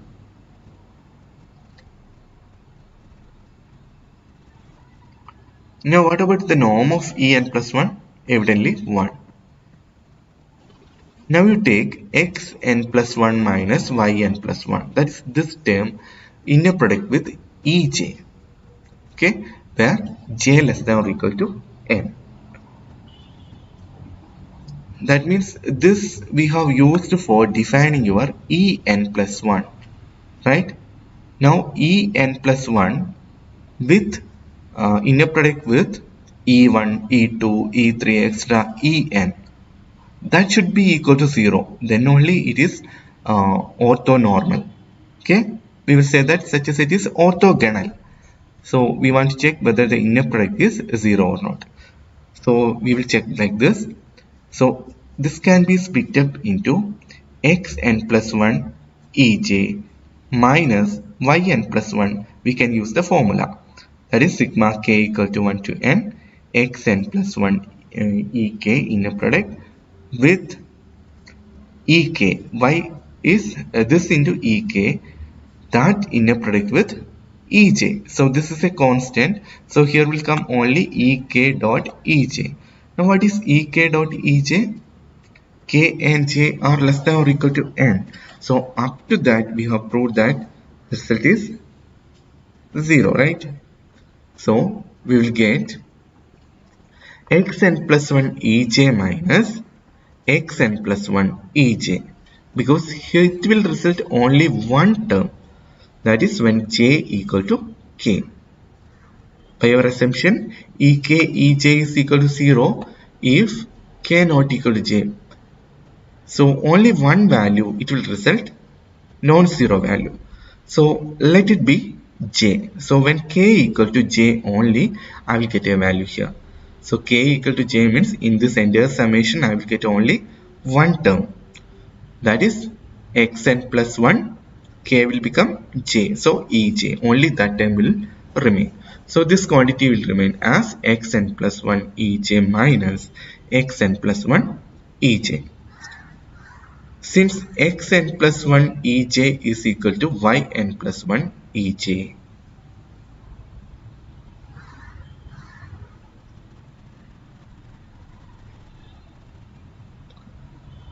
So this therefore j less than or equal to n, en plus 1 ej is equal to, what do we get? Just to substitute for en plus 1. Now simplification, you will get 1 by xn plus xn plus 1 minus yn plus 1 norm of that into inner product of xn plus 1 minus yn plus 1 comma ej. Split it. So you get this value is equal to 0. So xn plus 1 minus xn plus 1 ej minus yn plus 1 ej should be equal to 0. So you get this entire quantity is 0. That means E1, E2, En plus 1 is an orthonormal set. Can you follow? See here what you proved is inner product of xn plus 1 minus yn plus 1 ej. You got it as 0. So you can conclude that you can split this two. This inner product is linear in first argument. So it can be written as inner product of xn plus 1 ej minus inner product of yn plus 1 ej. And that value is equal to 0. So we can conclude that xn plus 1 ej should be equal to yn plus 1 ej.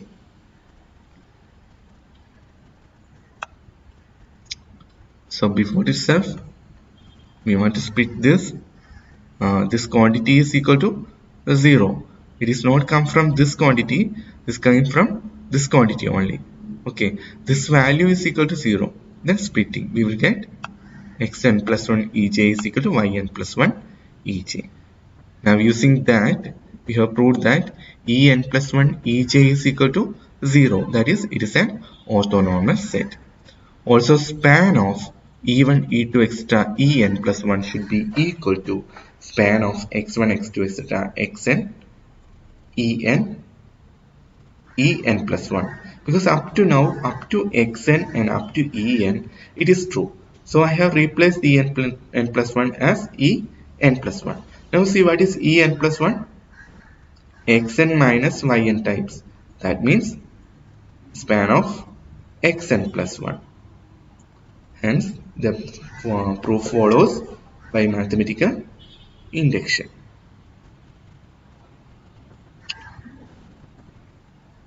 Now we can have this definition. This definition I am stopping. So definition: a normed space X is called a separable space if there exists a dense countable set in X. This we have seen in your topology also, that whenever a topological space is said to be a separable one. So here also the same definition, only difference is that we are taking in a normed space X. So a normed space X is called a separable space if there exists a dense countable set in X. Okay, with this I am stopping today's class. In each and every class we are taking only a very small portion. So why I am taking this much of small portion means you should be very familiar with this all result and you could understand better. So now I am stopping. Let us see further results and some corollaries in the next class. Okay, thank you. A normed space X is called a separable space. Separable space if there exists a dense countable set in X. We have already discussed this topic in topological class, and we have seen that a topological space X is said to be separable if it contains a countable dense subset. So here also we are following the same definition. A normed space X is called a separable space if there exists a countable dense set in X. Next is a corollary. Corollary of the theorem.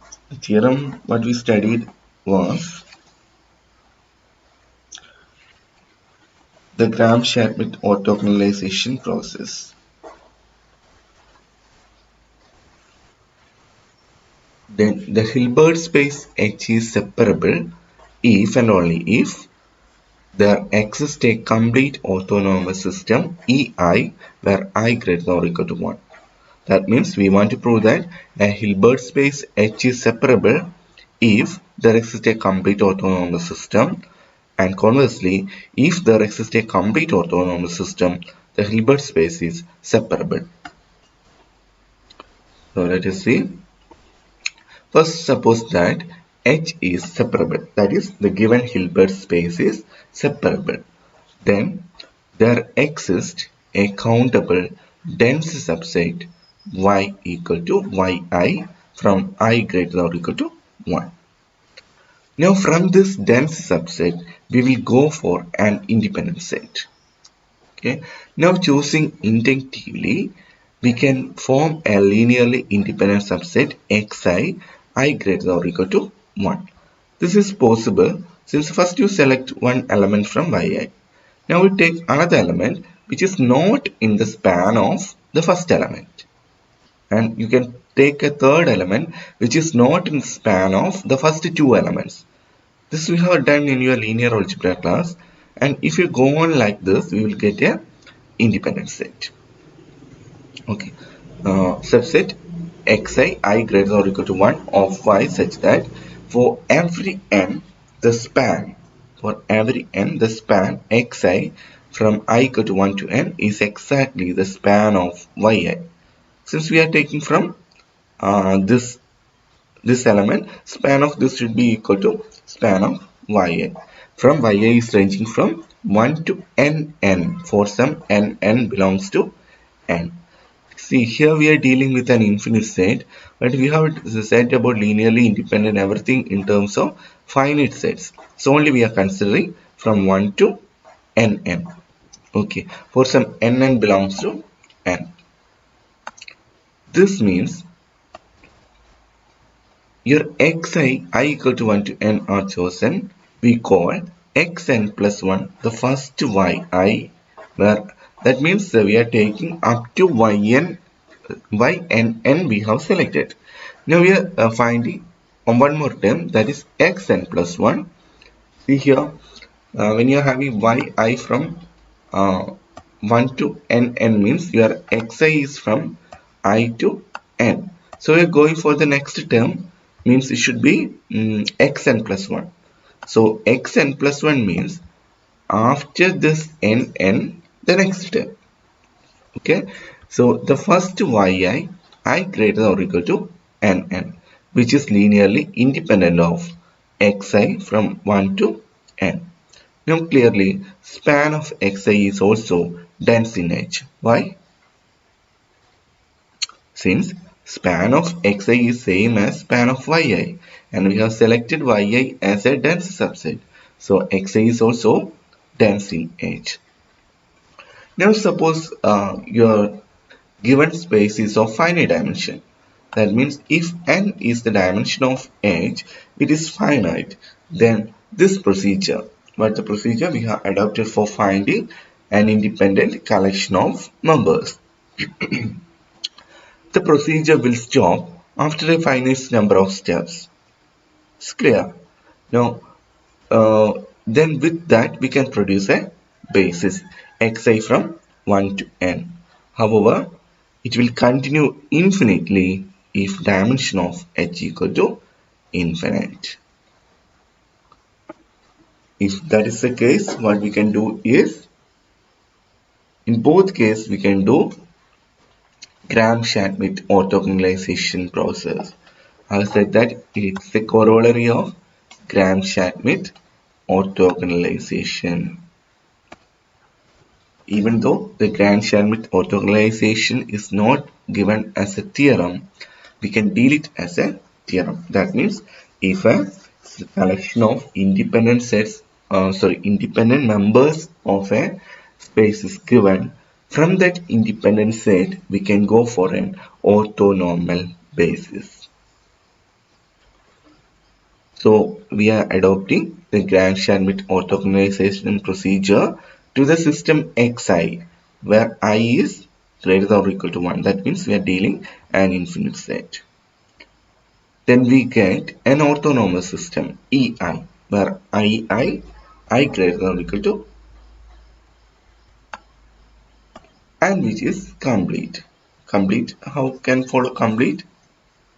See, since span of EI is equal to span of XI and XI is dense in H implies EI is also dense in X. Now, on the other hand, assume EI is complete. Then, consider all finite sums alpha I EI with rational coefficients. Then, underline the word rational coefficients alpha I.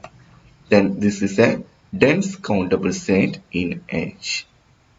Hence, H is separable.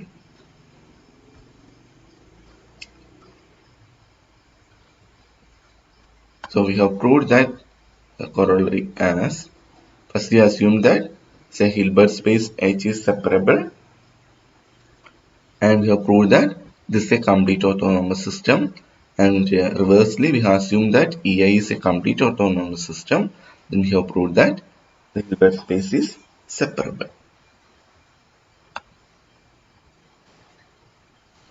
The convex part is very easy. Just we are following that EI is complete autonomous system. Then consider the finite sums with the rational coefficient. Then if you are taking the rational coefficients means it should be dense. You know that rational is dense in real numbers, complex numbers. You can take it as if you are taking real numbers means rational number is dense. Okay, so with rational coefficients if you are taking means then this is a dense countable set in H. Hence H is separable.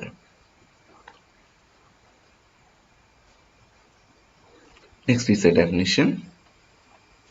A sequence xi I from 1 to infinity is called a basis of a normed space X if for every x belongs to X there exists a unique series sigma I greater than or equal to 1 ai xi that converges to X. So in your linear algebra class you have studied what's a basis, and in your topology class also you studied what's a basis. So I am quoting the definition of linear algebra class.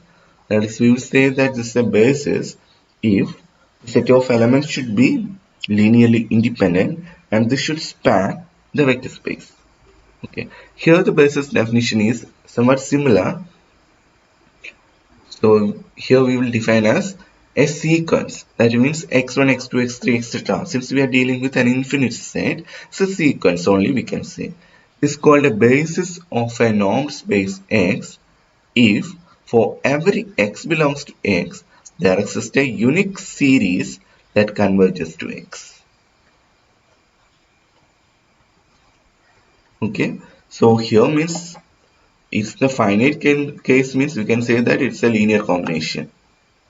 Okay, but it's going to be an infinite case. That's why we are saying in terms of convergence. Now theorem 2.1.10, a complete autonomous system in H is a basis in H. So this will coincide with your orthonormal basis.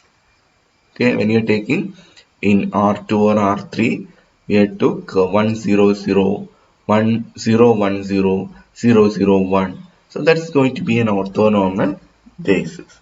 So a complete autonomous system in H, underline it's complete.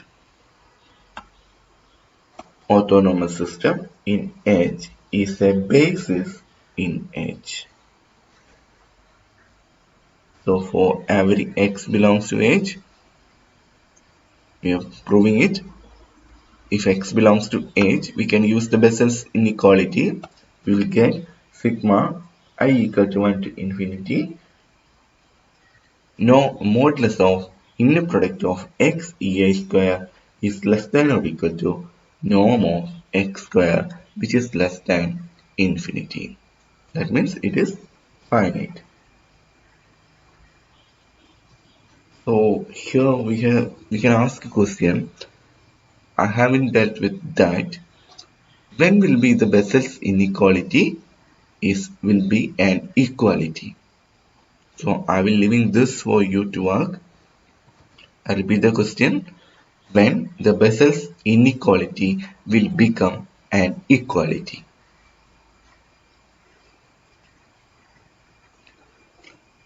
The condition is that x is equal to inner product of xei times ei. X is equal to sigma I equal to 1 to infinity inner product of xei with ei. Then the Bessel's inequality will become equality. Okay, just to try to prove it. I will write the result here. Equality will become sigma I greater than or equal to 1. I greater than or equal to 1 inner product of having x ei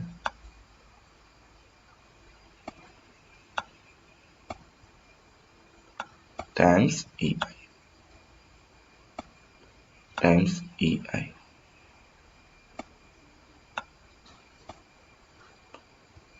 If this equal to x, then your Bessel's inequality will become an equality. So you should prove this. So I'm not considering that here. Just we have quoted the Bessel's inequality, that is sigma I equal to 1 to infinity inner product of xei square is less than or equal to norm of x square, which is finite. Then by corollary 2.1.3, that's the corollary is if ei are pairwise orthogonal and normalized in H, then norm of sigma 1 to n alpha I ei equal to sigma 1 to n norm of alpha I square all things raised to 1 by 2. And consider norm of sigma I equal to 1 to infinity xei. So that's equal to sigma. You can apply this formula. So it will, instead of alpha I, we are having the inner product of xei. So xei square all things raised to 1 by 2, which is less than infinity or which is finite. Now let y equal to sigma I equal to 1 to infinity xei inner product of xei ei. Now y minus x comma ei equal to sigma I equal to 1 to infinity xei ei minus x. I have substituted for y and inner product with ei. So we can expand this. Since it is linear in the first argument, you can have this sum with inner product ei and minus x inner product with ei. So I have expanded sigma I equal to 1 to infinity inner product of xei comma ei minus xei. Now this inner product, here we are having ei. So this collection EIs are orthonormal systems. So mutually their inner product should be 0. So whenever here is becoming an EI is there, then only this product is valid.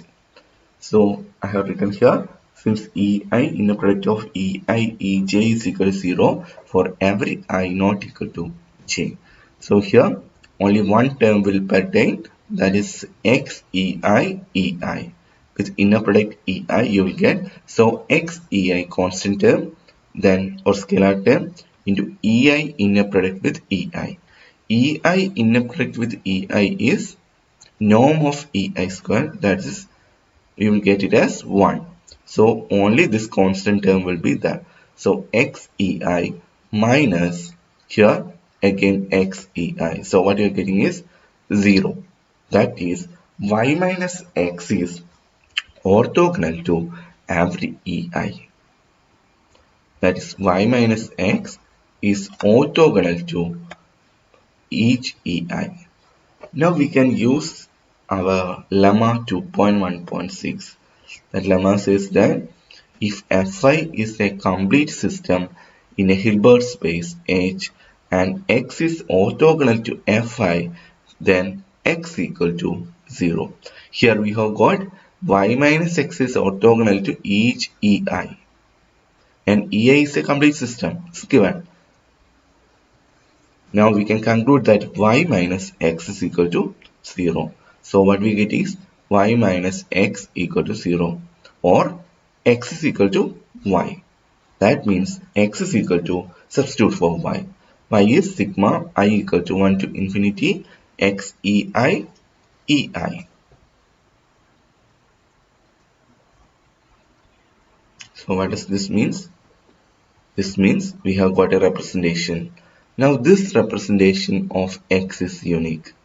Since if you are having X equal to sigma I equal to 1 to infinity some Ai into Ei, then previously we have got one expression in terms of inner product of X Ei Ei minus sigma I equal to 1 to infinity Ai Ei, and this value is equal to 0. That implies summation with respect to this means the constant term along this equal to 0. EIs are orthonormal. So only possibility is that this should be equal to 0. That means XEI should be, inner product of XEI should be equal to AI. Thus we have proved that a complete orthonormal system in H is a basis in H. So in order to prove a basis means we should express each and every element in your space in terms of some sequences, that is sigma I greater or equal to 0 Ai Xi form. So we have expressed, after taking an arbitrary X belongs to H, we have expressed that H as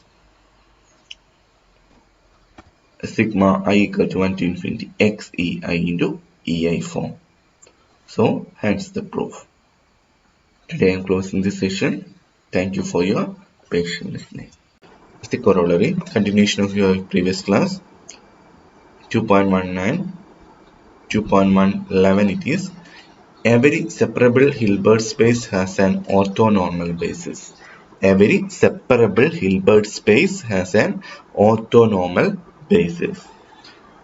Its proof is very simple. If you are combining your corollary 2.1.8, that is, the Hilbert space H is separable if and only if there exists a complete orthonormal system, and your theorem 2.1.10 that says a complete orthonormal system in H is a basis in H. First one, Hilbert space is separable, then it has a complete orthonormal basis. So here is given the Hilbert space is separable, so it should have a complete orthonormal basis. Then using the theorem, if a complete orthonormal system in H is a basis, that means this will form a basis. So corollary is very easy. Every separable Hilbert space has an orthonormal basis. Orthonormal basis. So proof. Let H be a separable Hilbert space. H be a separable Hilbert space.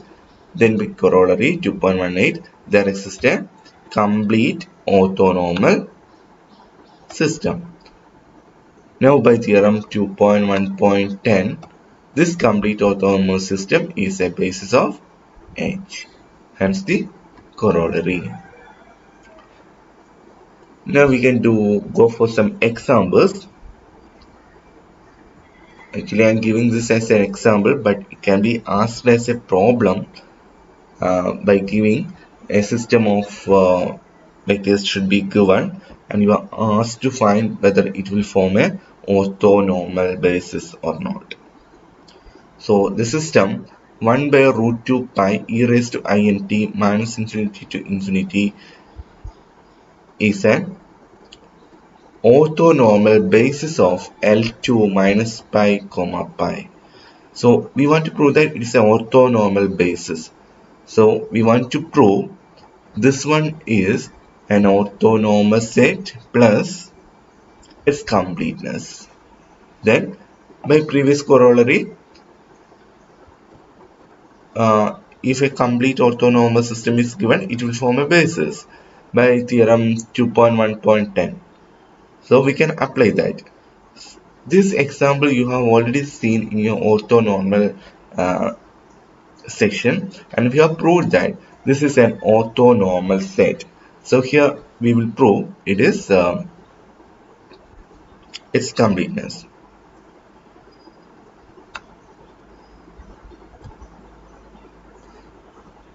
Yeah, it's an orthonormal system. See example 2 of orthonormal system. Now this is also complete that we are going to prove. First of all, I am renaming or labeling this set as xt. So xt is equal to 1 by root 2 pi e raised to I n t. Then consider the system xt from 1 to infinity. Now consider n x belongs to L2 of minus pi comma pi. Then x can be written as x equal to sigma t equal to 1 to infinity x xt xt. From where this follows? This follows because we know that Fourier series expansion for a 2 pi periodic function. See, xt means 1 by root 2 pi into e raised to int means e raised to int means cos nt plus I into sin nt. That type. That means you are approximating your given series in terms of sine and cosine series. That is nothing but your Fourier series expansion. So with that, you are writing this with the property that xj's are selected such that xxj is not equal to 0. Thus, inner product of xxj is not equal to 0. Like that, xj's only we are considering. Also, sigma t equal to 1 to m xxt, inner product of xxt xt also belongs to the span of xt. Because this quantity, whatever is coming, should be a constant one or a scalar one. So a scalar multiple of xt will evidently belongs to the span. Now the sum of that scalar multiples of xt's also belongs to span of xt. Therefore, what we proved is span of xt is dense in x. We have taken an x and that x we have got a sequence or series, sequence, right? There's a sequence in your span of xt which converges to x. That means this xt is dense in H, which is also countable, which implies your space is separable. Then by corollary 2.1.8 xt from minus infinity to infinity is a complete orthonormal system. So the same way you can prove one more example, that is 1 by root 2 pi cos nt by root pi sin nt by root pi n belongs to n. This we haven't proved that it's an orthonormal basis, but I have given you for an exercise of this to prove this is an orthonormal set. Now similarly we can prove its completeness. So that also homework for you to find whether this is a, first of all, it's an orthonormal system that we have already done. If you work out that homework in the section orthonormal basis, now you need to check whether it's complete. For that we can make use of that corollary. Now next one is Parseval's identity. So theorem 2.1.12, let EI I greater than or equal to 1 be an orthonormal system. Then EI I greater than or equal to 1 is a basis in H if and only if For all x belongs to x, norm of x square should be equal to sigma I greater or equal to 1 modulus of inner product of x ei all square. Says that it's an autonomous system, then it's a basis in H if and only if this condition is held. So this identity is known as Parseval's identity. I repeat, if an autonomous system is given, then this autonomous system will be a basis of a normed space if and only if for all x belongs to H, norm of x square should be equal to sigma I greater or equal to 1 modulus of inner product of x ei square. Now, in the proof, first we will suppose that this ei is an orthonormal basis in H. Since it is a basis, you can evidently write x as some series. That means x will, as I tends to infinity, this series converges to x. Then evidently, what should be norm of x square? Should be norm of this. Then by corollary 2.1.3, we can have that corollary says that if the norm of sigma I equal to 1 to n inner product of x ei is equal to sigma I equal to 1 to n modulus of inner product of x ei square, where ei are system of orthogonal or orthonormal vectors. Then by corollary of this you can replace with this. So that is the required result. Now for the converse part, we want to assume that x belongs to H and norm of x square equal to sigma I greater or equal to 1 modulus of x ei inner product of x ei square. If this is the condition, what we want to prove is a collection of ei's, that is the orthonormal system, will be a basis. So we want to prove that is a basis. Now suppose your xm equal to, we are defining like that, xm equal to sigma I equal to 1 to m xei into inner product of xei ei. Now given norm of x square is I greater or equal to 0 sigma inner product of modulus of inner product of xei all square. Therefore, sigma I greater or equal to 1 modulus of inner product of xei square will converge to norm of x square as m tends to infinity. Clear? If this is the case, means we can say that this is nothing but the limit of this. So limit of this will converge to norm x square. Now given that E1, E2, Em is an orthonormal set, so we have inner product of x xm and inner product of xm m and inner product of xm xm. This you can check. Just you write down what is inner product of, if you want to find x xm, inner product of x xm.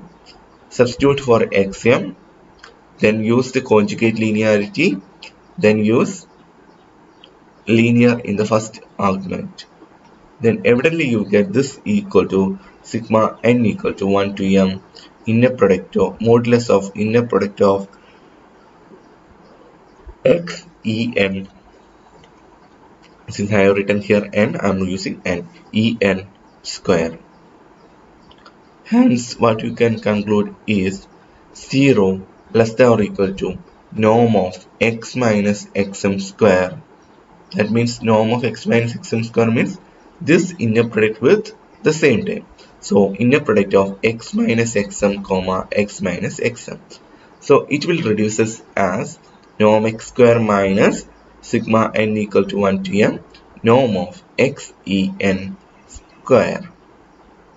Just you expand it, you can see it easily.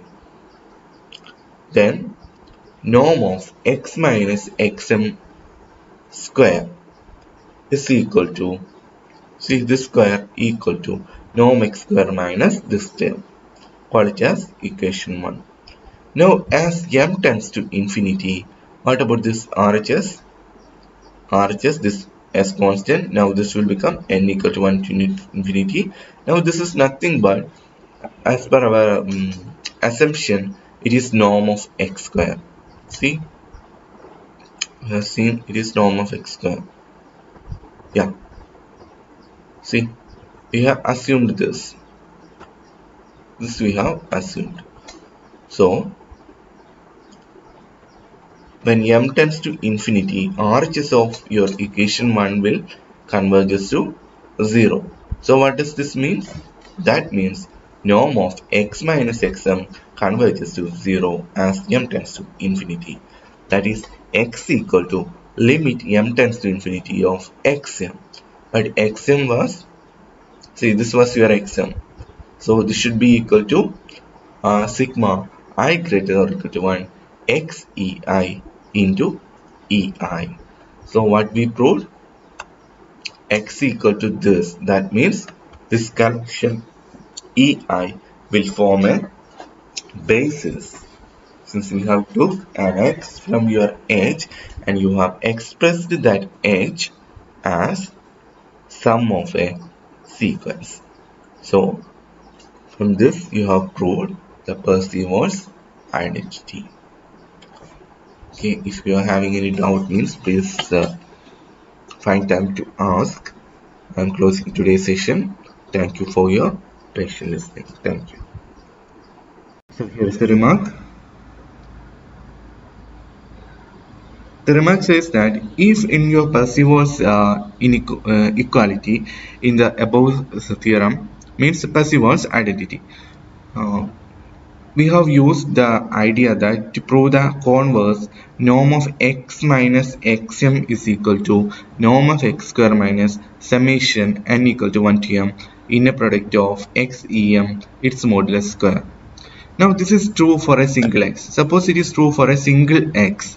We have considered a collection of such vectors, but now you consider a single x. Then for the single x also, we can write the Parseval's identity as norm of x square equal to sigma I greater than or equal to 1 modulus of inner product of xei square. That is true. Okay, then we can write your x as, note that x is a single point, that x as the summation inner product of xei ei. Now if there exists a dense subset xi of the system, that's the second remark. If there exists a dense subset of xi's which satisfy our Parseval's identity, then that collection will form a complete system by theorem 2.1.10. Now we can conclude that if a complete system of a Hilbert space is given, that's going to be a basis, right? So we can conclude that ei, the collection ei, I greater or equal to 1, is a basis. Now third remark, I am giving you further argument for proving your Parseval's identity. In your Parseval's identity, we have used one result. The result is inner product of xm equal to inner product of xmx equal to inner product of xm. That's equal to summation modulus of inner product of xen square. But we haven't proved it. That can be proved in this version. First you consider inner product of xxm. Now inner product of xxm, write as it is, but use the formula for xm. So xm is sigma I equal to 1 to m inner product of xei in ei. Now using our inner product properties, we can write this as sigma I equal to 1 to m inner product of xei ei comma x conjugate. Then just you expand this summation. Now I have expanded that and found the inner product. Now for finding, first of all, this you can note that this is scalar thing. inner product of xei. So when you're taking it outside, it will become xe, inner product of xe1 bar or conjugate. Now what is coming inside the bracket? Inside the bracket is again you are having e1 and x conjugate. So we will get e1x conjugate first term. This is constant term I have taken outside, and next is coming e1 inner product with this x. So I will get e1x conjugate. Similarly for the last term, I have got this term outside as a scalar. Now remaining is em inner product of em x conjugate. So I will get like this one expression. Now this can be written as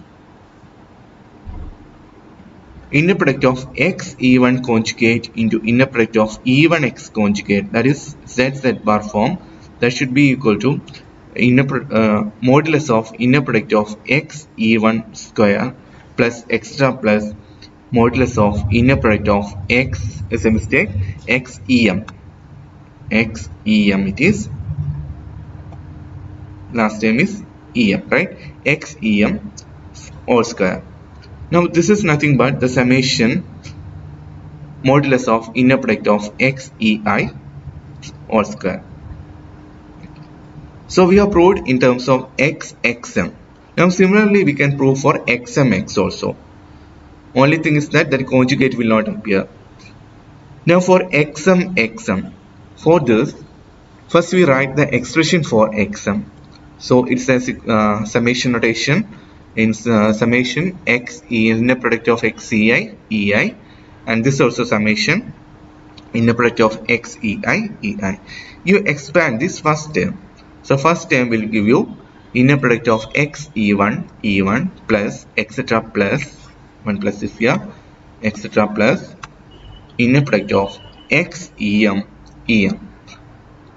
That we want to take the inner product with summation inner product xei ei. Now while expanding this, you can see that as we have seen in the previous thing, this taken as a scalar one that I have taken outside. Now whatever coming inside is e1 into here will come this entire expression summation. So like that xem into sigma I equal to 1 to m inner product of xei ei. But here we should note one thing, is that even e2 extra will form an orthonormal basis. If that is an orthonormal basis, we know the property of that, that is ei ej is equal to inner product of ei ej should be 0 whenever I not equal to j. So we can use that property here and we can simplify it. Then we will get the first part inner product of xe1 as it is, and next term onwards you are having here you are having e1 this quantity. I want to take the inner product of this with this, so e1 this here will come, but here I will get only one term over here, because e1 whenever this ei become e1 then only I can have a product over here. So whatever coming is xe1, this product only will come. Now whatever is coming is inner product of ei with e1 that is 1. So I have got here only one thing xei bar. So here xe1 into xei bar will come. So like that, if I am continuing, the last term should be inner product of xem into inner product of xem bar into em will come. But this I have already said, since the inner product of ei j is equal to 0 for every I not equal to j. So this will reduce as modulus of inner product of xe1 square plus extra plus modulus of inner product of xem square. So we can use this to prove Kuiper-Seymour's identity. Now here is the theorem. Theorem 2.1.14. Any two separable infinite dimensional Hilbert spaces H1 and H2 are isometrically equivalent. So what do you mean by isometrically equivalent? Isometrically equivalent means, suppose you have got some two Hilbert spaces H1 and H2, and if you can possible to define an isomorphism, linear isomorphism from H1 on to H2 such that norm of Tx is equal to norm of x for every x belongs to H1. If that is true, means we can say that these two Hilbert spaces H1 and H2 are isometrically equivalent. So our aim is to define a T from H1 to H2 such that norm of Tx is equal to norm of x, and for all x belongs to H1, and moreover we will prove that inner product of Tx Ty is equal to inner product of xy for every x comma y belongs to H1. Now for proving this, instead of considering two Hilbert spaces, we will consider one Hilbert space and one space as L2. Now the benefit of considering in this fashion is that, suppose you have got a T1 from H1 to L2 and a T2 from H2 to L2. Then this T1 and T2 are linear isometries. Then you can consider the combination, that is T2 inverse combination T1. That will again define from H1 to H2. Since T1 and T2 are linear isometries, T2 inverse is defined and T2 inverse is also should be a linear isometry. So when you took the combination or composition T2 inverse composition T1, it will again result in linear isometry. So here we need only to show that there exists a linear isometry from your space, a given Hilbert space H to L2.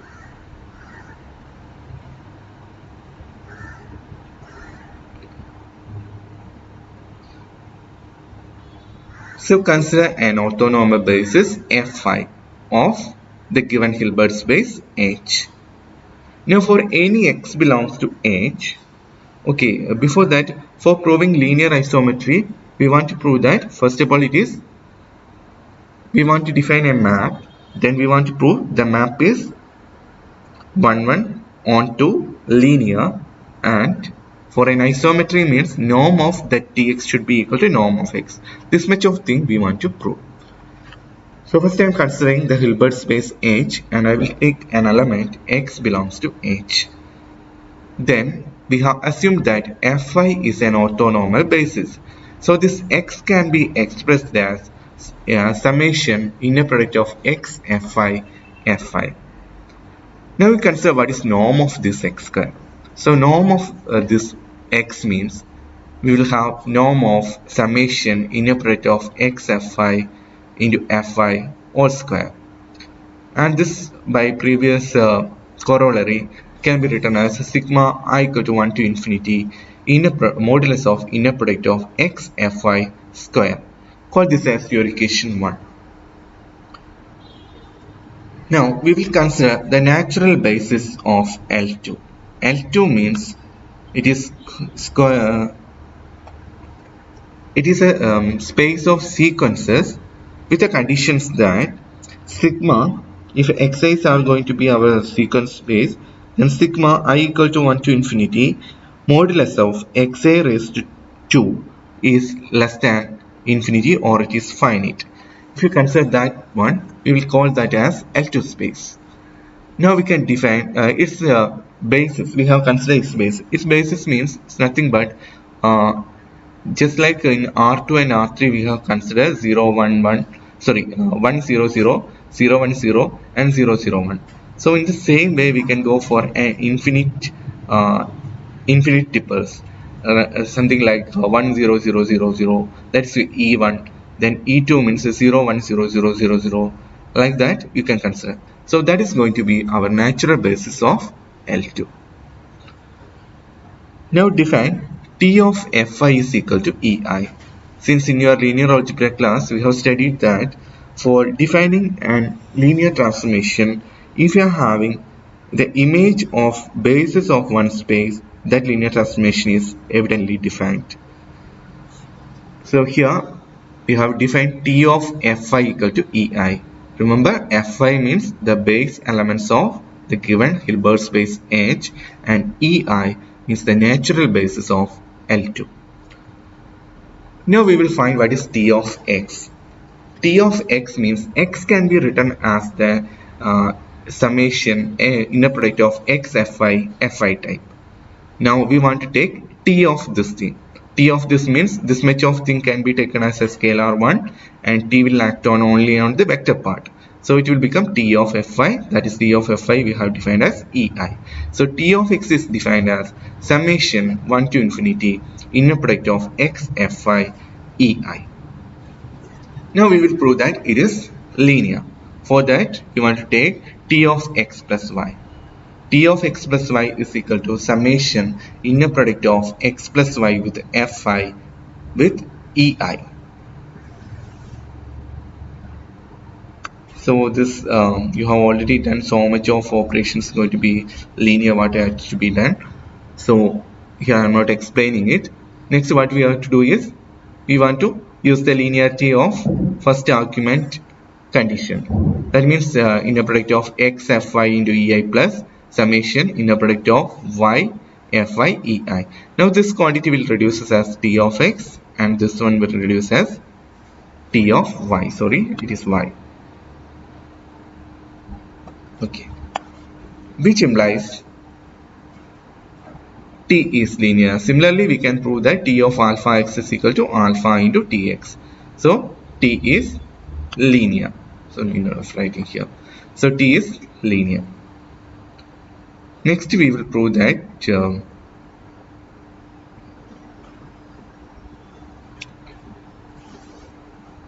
T of X, we want to ensure that our T of X, image of X, belongs to L2. Now we have wrote X is equal to summation inner product of X Fi Fi. The meaning of this is that the series in these RHS converges to X. Then by corollary 2.13 we have this quantity should be, that is sigma I equal to 1 to infinity, this modulus of inner product of X Fi should be finite. Also norm of X square, if you are finding norm of X square, that's equal to norm of XX, sorry, inner product of XX, that's equal to summation I greater than or equal to 1 modulus of inner product of X Fi square. Now we have seen that this is finite one. So norm of X square is finite, or norm of X is finite. Now consider what is norm of T of X. Using the same formula, we will get that value is sigma I equal to 1 to infinity modulus of inner product of X Fi square. This quantity is also finite. That means T of X belongs to L2. Now we want to prove that T is 1, 1. As our usual method we will follow. Let T of X equal to T of Y. If T of X is equal to T of Y means we are having the expression summation inner product of X Fi with Ei is equal to summation inner product of Y Fi with Ei. Now we know that Ei are going to be orthonormal vectors. So I can take T of X Ej. If I am finding T of X Ej, I will get this as T of Y Ej. Now X and Y can be written as X is equal to summation X Fi Fi, and Y can be written as inner product summation inner product Y Fi Fi. Now when you took this dot with Ej, you will get one term here Fi Ej, no? So T of X means you are expressed that in terms of Ei's. So since Ei Ej is equal to 0, you will get here only one term, that is X Fj.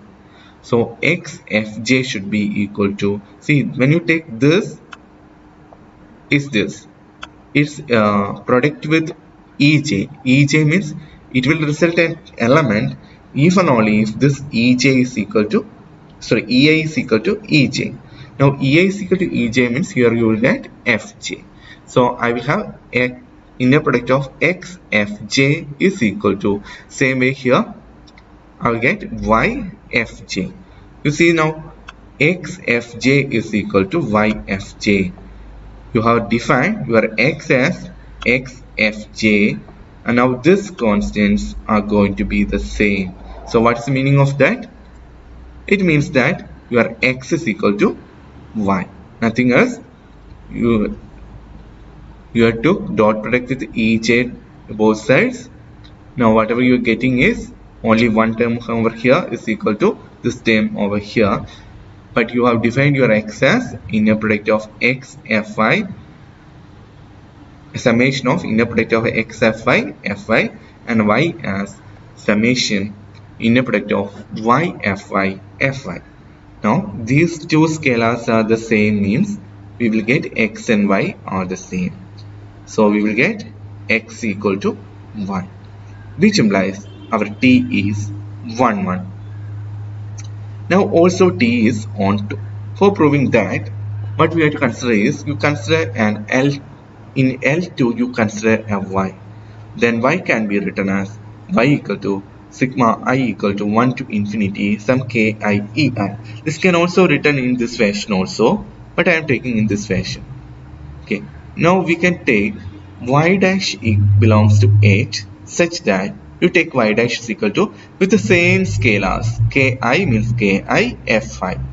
Since y dash is going to be a vector space, it will contain all the set of linear combinations. Or y dash in this fashion also you can take.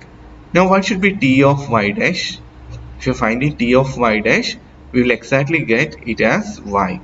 That means our t is onto. Also from 1 and 2. So previously you have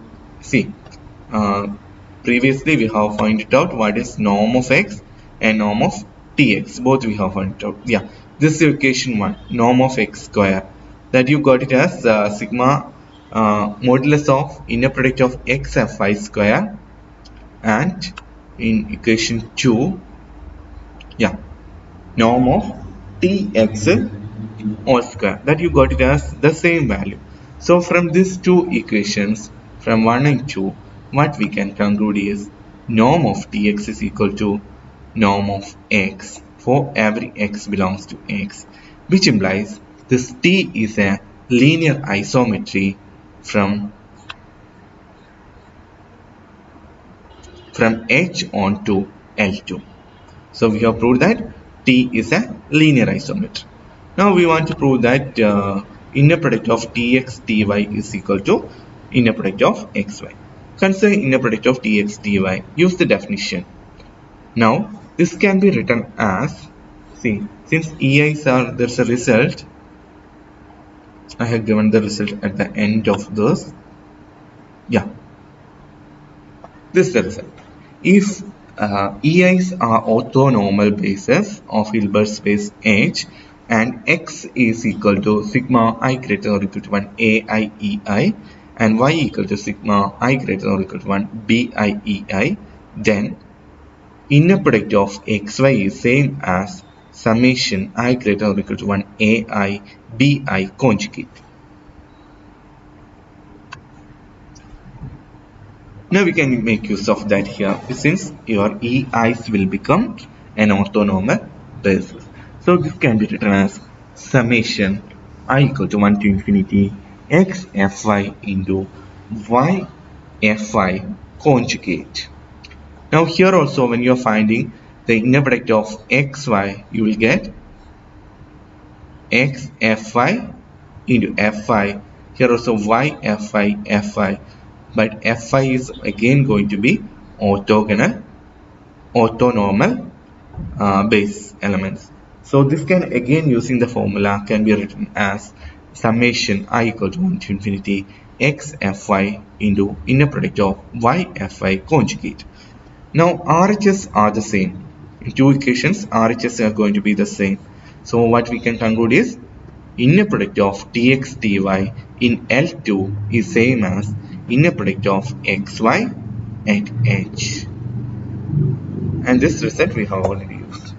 So with this, I'm winding up today's class. So thank you for your patient listening. The projection, orthogonal decompositions. Now definition, let L be a closed subspace. Note that we are taking only closed subspaces. So let L be a closed subspace of a Hilbert space H. We write it as L is a closed subspace of H. Also note that whenever we have said that L is a subspace of H, also we have used the same notation. Now define a projection X, projection of X in H onto L as follows. Consider the distance rho of XL is equal to infimum of norm of X minus Y. When you're taking this infimum,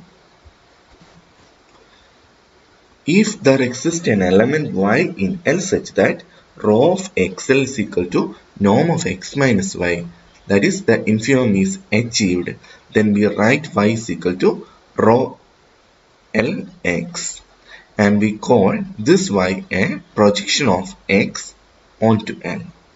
For your understanding sake, you can go for a simple diagram.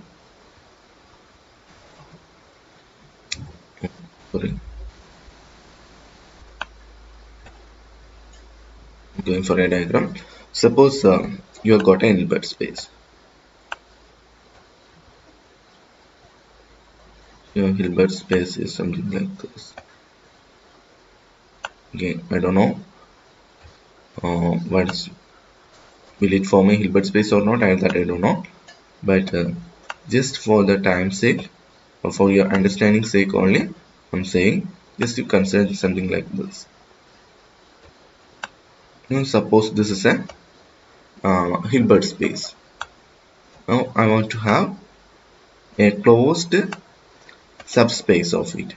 Now a closed subspace means I can select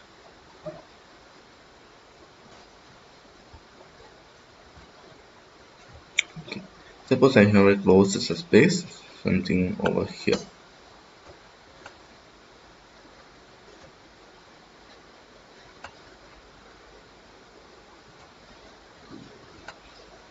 We can have something like as a closed subspace. Now this is my L. Now what you want to check is that you take a point, that's your X in your Hilbert space. So this is my X. Now you find the distance between X and L. So this is my X. You consider the distance between X and L. Now we know that the distance between a set and a point is infimum of distance between X and Y for every Y belongs to this set. Now suppose if you are getting, see in this drawing, if you are taking this perpendicular distance means this should be the infimum, right? So if there exists a Y such that the infimum is attained, we will say that this Y is going to be the projection of X. See, it coincides with our geometrical idea of projection. Okay. Now if there is a Y in L such that rho of XL is equal to norm of X minus Y, then we will say that this Y is a projection, and we will write it as Y equal to rho LX. So projection of X over Y, and call Y a projection of X onto L. Now we will check inseparable cases. So here's a question. Suppose H is a Hilbert space which is separable. Separable means it should have a countable dense subset. Let capital L be a closed subspace of H. Then show that L is separable. H is a Hilbert space which is separable, and L means it's a closed subspace of H. Then we want to show that L is separable. So first we want to notice that since H is separable, it contains a countable dense subset. Say that countable dense subset as capital M. Now for every M belongs to M, there exists a unique L belongs to L such that the distance between M and L is equal to a norm of L minus M. Is it true? Since it's going to be the infimum. And since it's going to be the dense one. Now define a map P from M to L such that P of M equal to L, for which that L should satisfy distance between M and L should be norm of L minus M. Now this is well defined, and take S is equal to the collection of the images of P. See, S is equal to Pm such that M belongs to M. Now we claim that this S closure is equal to L. Then we have proved. Since we have taken these elements Pm from M and M is countable, this Pm is also should be countable. And if you are proving that S closure equal to L, we will get a dense subset of L. Now let L naught belongs to capital L. Okay. What you want to show is that there is a sequence, right? For that, what we want to do is we will show that there exists an element in your S such that the distance between S and L is less than R. So we have took some R greater than 0. Then since M closure is equal to H,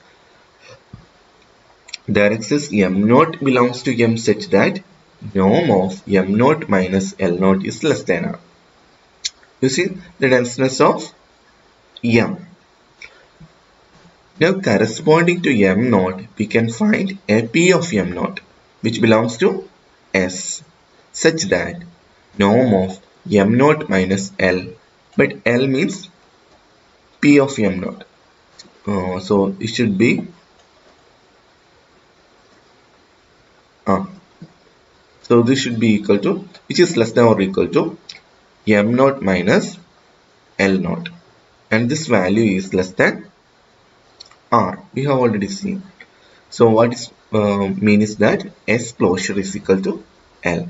Thus we have got a countable dense subset in your L, which implies the closed subspace of a Hilbert space. A separable Hilbert space is also separable.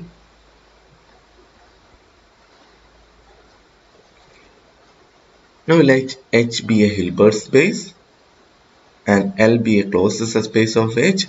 Then we have to prove that L is also separable. We have proved that L is also Hilbert space which is separable. Okay, I missed that one here. So I should write which is separable. No space is there for me to write. So when you're completing your note, just you make this correction. Let H be a Hilbert space which is separable and L be a closed subspace of H. Then we have proved that L is also separable. Now we want to find projection of a point in this separable Hilbert space. Now let X belongs to H. We get to find out projection on L. For that, let us consider the orthonormal basis of L. So let EI, I greater than or equal to 1, be an orthonormal basis and let X belongs to H. Now we consider Y is equal to sigma I greater than or equal to 1 inner product of X EI EI. This belongs to L since we have took EI as an orthonormal basis of L. Now consider norm of inner product of X minus Y and EI. By definition, Y is summation, just substituted. Now taking inner product, what I will get is It is linear in first argument. So xei, inner product of xei minus summation of I greater than or equal to 1 xei into inner product with ei. Since ei are orthonormals, we will have this product will be equal to a non-zero quantity if and only if this I should be equal to ei is equal to ej. So we'll get exactly xei minus xei. So the value is 0, which implies that x minus y is orthogonal to L. Thus, if you took a z belongs to L, this set should be orthogonal to x minus y. Now we consider x minus z. X minus z can be written as x minus y plus y minus z. Therefore, norm of x minus z square equal to norm of x minus y plus y minus z whole square. Now I have written the same here. Next, what should be a plus b whole square, norm of a plus b whole square type? So a square plus b square plus 2 times real part of inner product of a and b. So I have written that. Now take this 2 times real part of inner product of x minus y with y minus z. See, you have took z from L, y is also from L. So y you have selected, y belongs to L. So since y is a subspace, our x, y minus z, this quantity belongs to L. Okay. Now see, you want to take the inner product of x minus y with L, an element in L. We have already said that x minus y is orthogonal to L. So this quantity will reduce as 0. Now the real part of that is also 0. Now this will result norm of x minus y all square plus norm of y minus z square. See, x minus z square is equal to norm of x minus y square plus norm of y minus z square. So I have written the I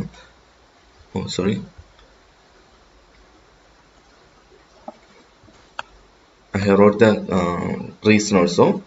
Y z belongs to L, y minus z belongs to L, and x minus y is orthogonal to L.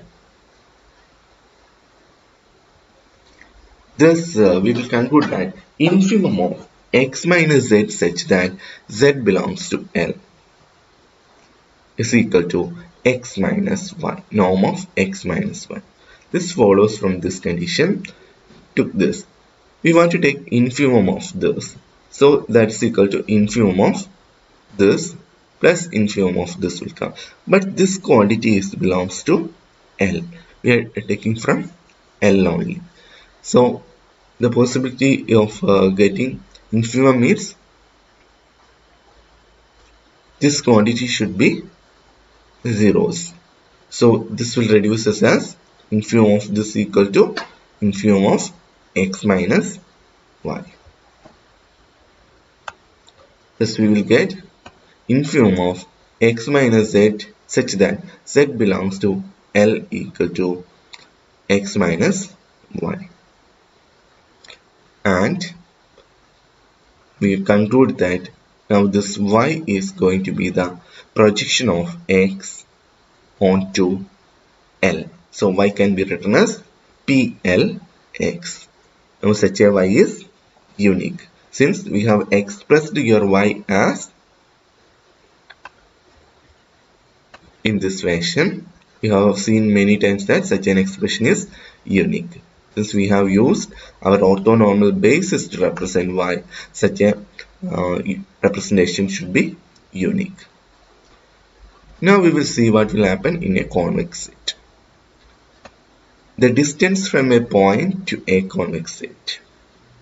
Let H be a Hilbert space, M be a convex closed set in H.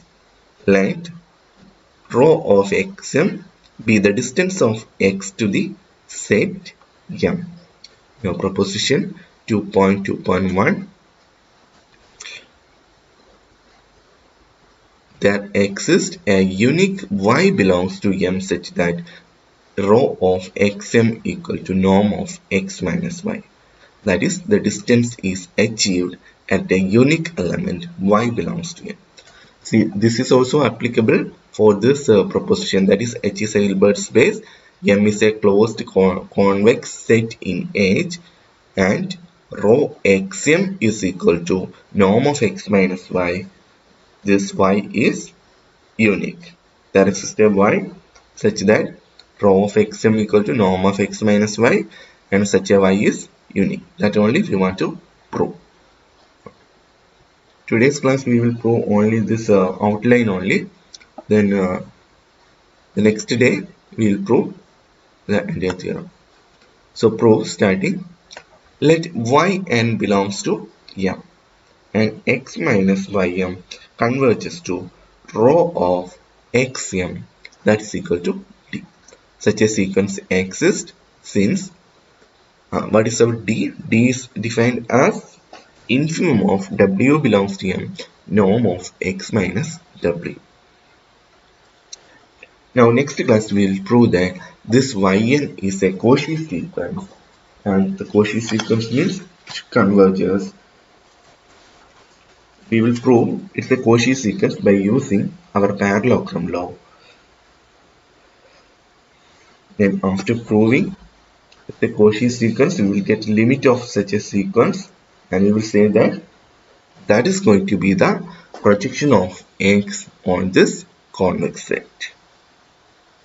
Okay, closing today's session. Thank you for your patient listening. Convex set. This proposition statement we have already stated. So let H be a Hilbert space and M be a convex closed set in H. Then rho of xm, that is the distance of x to the convex set M. Then there exists a y belongs to M such that rho of xm is equal to norm of x minus y. That is, the distance is achieved at a unique element y belongs to M. See, exactly this proposition statement is starting from here itself. We should state that it is a Hilbert space and M is a convex closed set. Then we want to show that there exists a y belongs to the convex set such that the distance between x and the convex set is nothing but norm of x minus y for some y. So that means the distance is achieved at a unique element y belongs to M. Now, if we studying like this, let yn belongs to M be a sequence. We are considering a sequence since it is given. This is a rho of xm is equal to the distance. So rho of xm means by definition it is infimum of w belongs to M such that norm of x minus w. Now if an infimum is given, can we find a sequence that converges to that infimum? Exactly, there exists such a sequence. For example, you can take your xn as infimum of some set is given to be as k. So infimum means greatest lower bound, right? So for an epsilon greater than 0 is given, then x epsilon should be less than k plus epsilon. So we can find k minus epsilon and k plus epsilon, and your x value is lying in between k minus epsilon and k plus epsilon. Now we can take this epsilon as 1 by n. So we may have k minus 1 by n less than your x 1 by n less than k plus 1 by n. Now we take as limit n tends to infinity. What you will get is this side will reduces as k, and this side also reduces k, and this sequence we can use the sandwich theorem. Then the sequence will converges to k. So if k is given to be infimum of a set, then we can have a sequence that converges to that infimum. Now what we will prove is this yn, that means the sequence we have considered is a Cauchy sequence.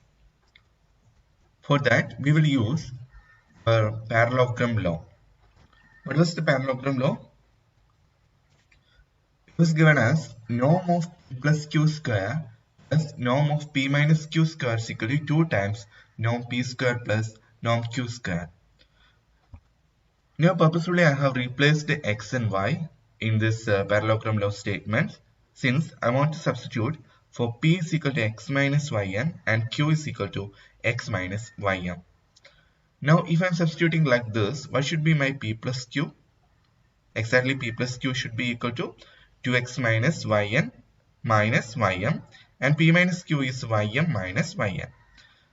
Thus I can rewrite my parallelogram law as norm of 2x minus yn minus ym square plus yn minus yn square is equal to 2 times norm of x minus yn square plus norm of x minus ym square. Now this can be written as 2x minus of minus I have taken outside, then simple adjustment we are making here, yn minus ym as it is, 2 times this as it is. Now we take this quantity.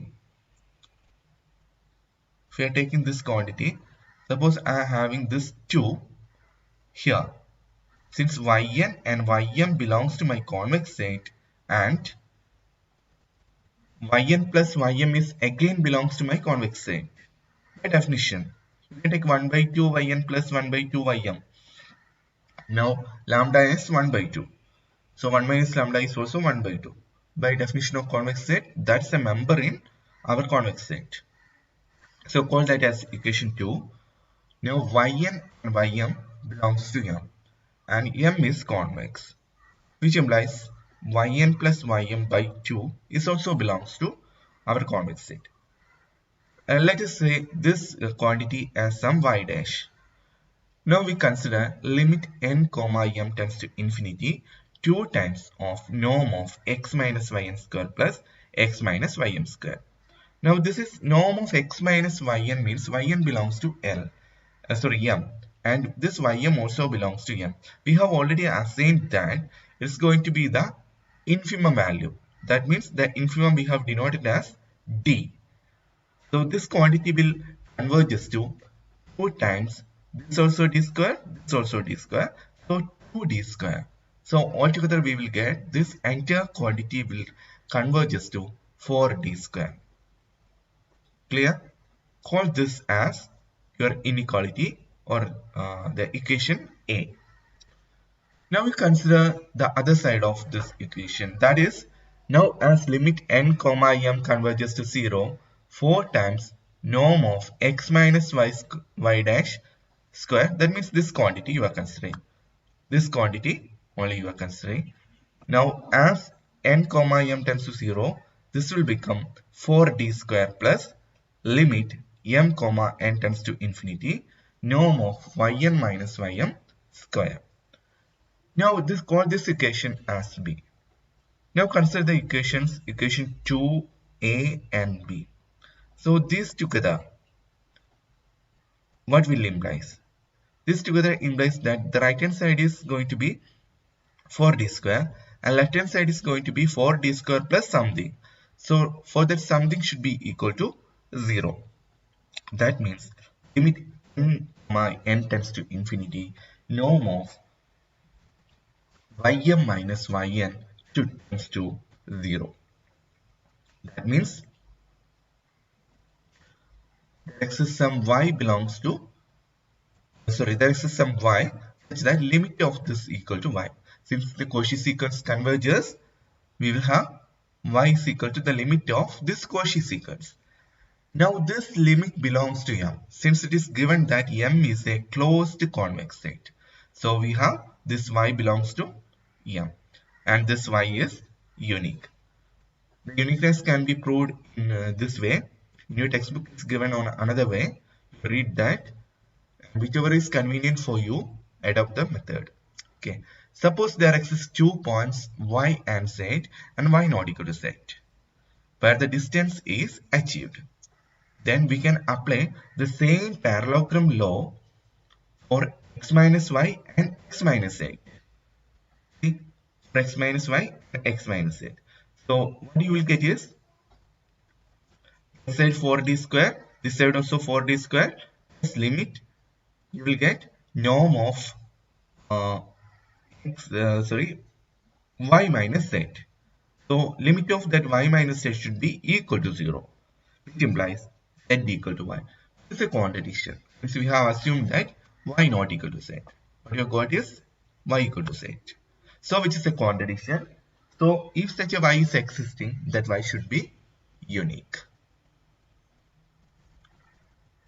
Now we will pass to 2.2c, orthogonal decomposition. Now here's the proposition. For all x belongs to H, there exists a unique y belongs to L such that x minus y is orthogonal to L, if and only if y is equal to x. That means y is a projection of x on L, where L is a closed subspace of H. Then x is equal to x minus y plus y, and norm of x square equal to norm of x minus y square plus norm y square. So we want to prove that if y is going to be the projection, then x minus y is orthogonal. And conversely, if x minus y is orthogonal, y is going to be the projection. So let y belongs to L such that x minus y is orthogonal to L. Then any z belongs to L, x minus z is equal to x minus y plus y minus z. We have introduced a y and we have subtracted that y. So there should exist no change. Now what about norm of x minus z square? X minus z square is again going to be this square. But expansion, you know that this norm of this square plus norm of this square plus 2 times real part of inner product of these two. So these two we have written. And we have assumed that x minus y is orthogonal to L. So x minus y is orthogonal to L means y belongs to L, z belongs to L, and L is a subspace. So this y minus z also belongs to L. And this x minus y is orthogonal to L. That means this quantity will reduce as to 0. So whatever remaining is norm of x minus y square plus norm of y minus z square. Now we want to consider the infimum of this value over z belongs to L. Let us take its geometric interpretation. Suppose this entire thing is going to be a Hilbert space. Suppose this is going to be a Hilbert space and I have got a L over here. Now I should consider a y and z in my L and x in a Hilbert space. Now it is given that x and y is orthogonal. That means the line connecting x and y is orthogonal to the plane L. And z is given. Now we are going for the infimum. Infimum of x minus z means what you are considering is the distance between this x and L. Now the distance between x and L means we should consider the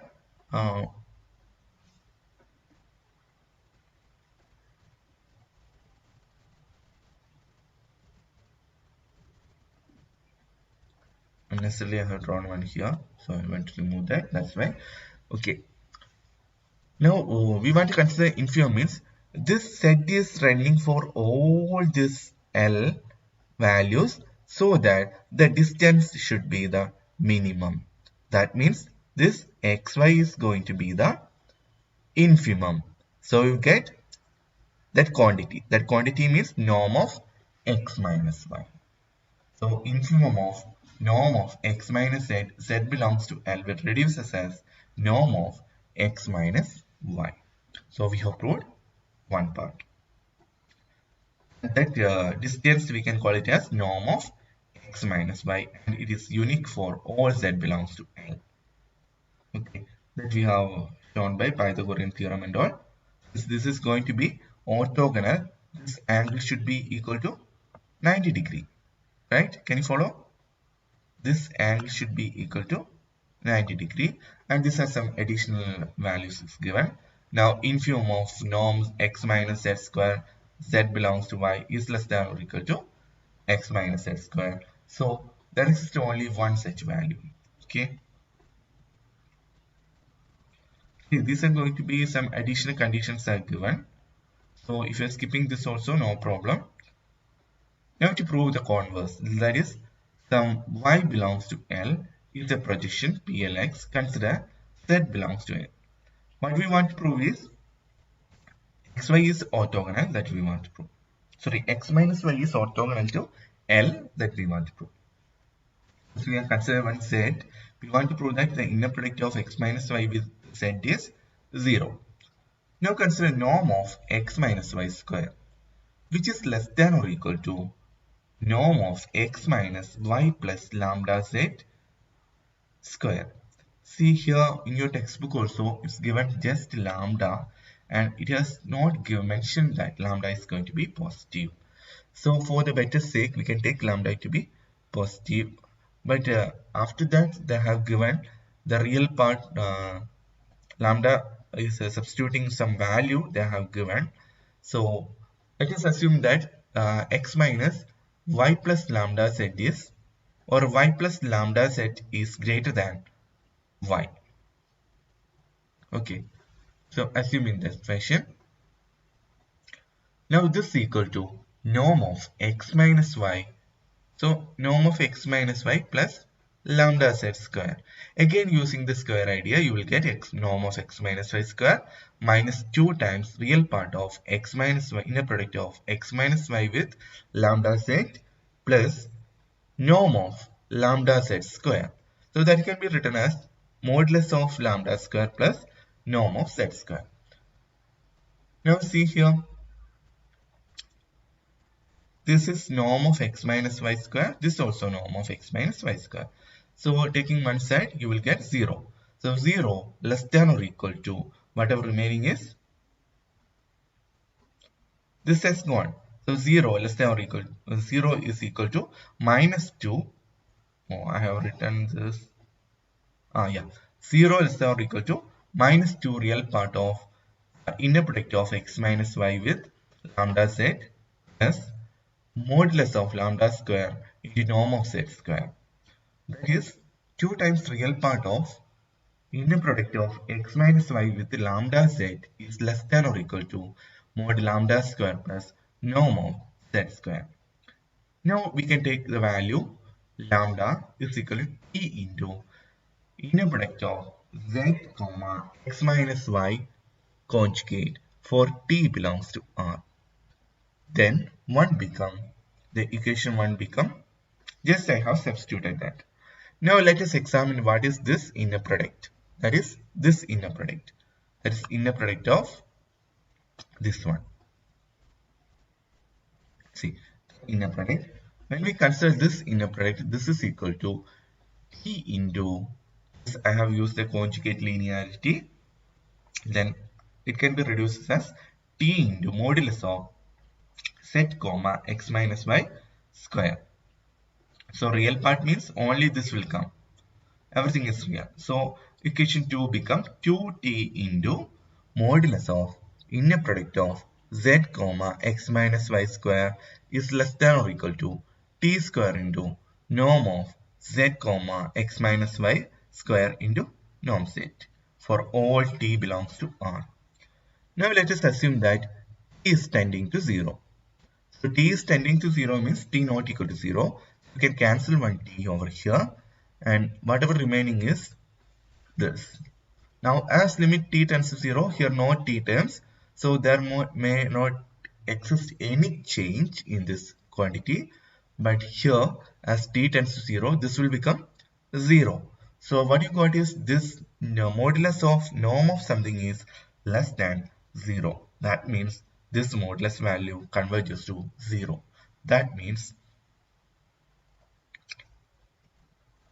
z comma x minus y is converges to 0, and hence for every z belongs to L, this z comma x minus y value should be equal to 0.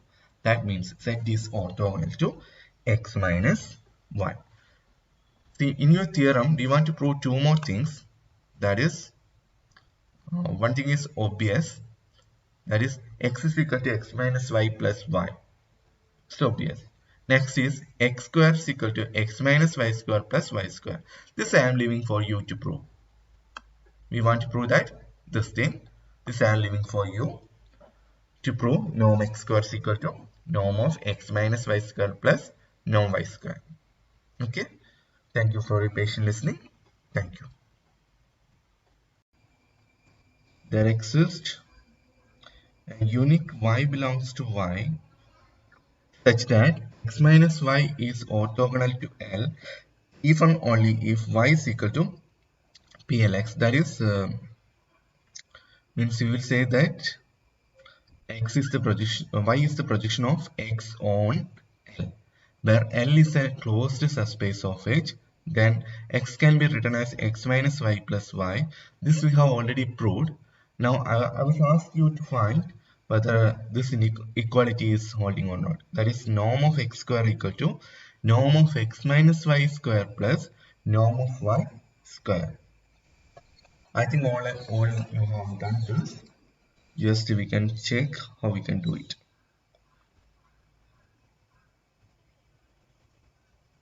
See, up to here we have proved. That is up to orthogonality. So z is orthogonal to x minus y, we have proved. Now we want to prove that x is equal to x minus y plus y, where y belongs to L. That is already, we know that result. And therefore norm of x square can be written as norm of x minus y plus y all square. Now this can be, write it as, see, norm of x minus y plus y in a product with x minus y plus y. Now expansion you will get, when expanding you will get x minus y as it is plus x minus y plus y. Can you follow? This x minus y inner product with this entire term plus inner product of y with this entire term. Now expanding this, you can say that you can use the conjugate linearity over here. So I can write this as x minus y plus y inner product with the x minus y conjugate plus x minus y plus y with inner product with y is conjugate. Okay. Now that can be split up into x minus y inner product of x minus y into x minus y conjugate plus y inner product with x minus y conjugate plus x minus y comma y conjugate plus inner product of y with y conjugate. So that's equal to norm of x minus y square. This is x minus y square plus here this two will get cancelled. Why? Because x minus y is orthogonal to L and y belongs to L. So this quantity and this quantity will become zeros. So this is 0 and this is also 0. So whatever is coming rest is means norm of x minus y square plus norm of y square. Therefore we can conclude that norm of x square is equal to norm of x minus y square plus norm of y square. We have proved that condition. Now the definition 2.2.3, for L is a closed subspace of H, we set L pub, that's equal to set of all x belongs to H such that x is orthogonal to L. That means you are collecting those members of H which are orthogonal to members of L. We call L pub the orthogonal complement. Underline the word orthogonal complement. We call this as orthogonal complement of y in H. So orthogonal complement of a closed set L means it is going to be the set of all those members in H which are orthogonal to the set L. Now as a result, L perp, that is the orthogonal complement of L, is a closed subspace of H. So here I will prove that it is a closed one by taking a sequence and showing that its limit belongs to L. L perp. So let Xn be a sequence in L perp which converges to X. Then for any Y belongs to L, inner product of X and Y equal to 0. What's the reason? The reason is Xn is a sequence in L perp and Y belongs to L. So the inner product of X and Y should be always equal to 0 for every n. Therefore, limit n tends to infinity, inner product of X and Y also converges to 0. That means inner product of xy equal to 0. It implies x belongs to L perp.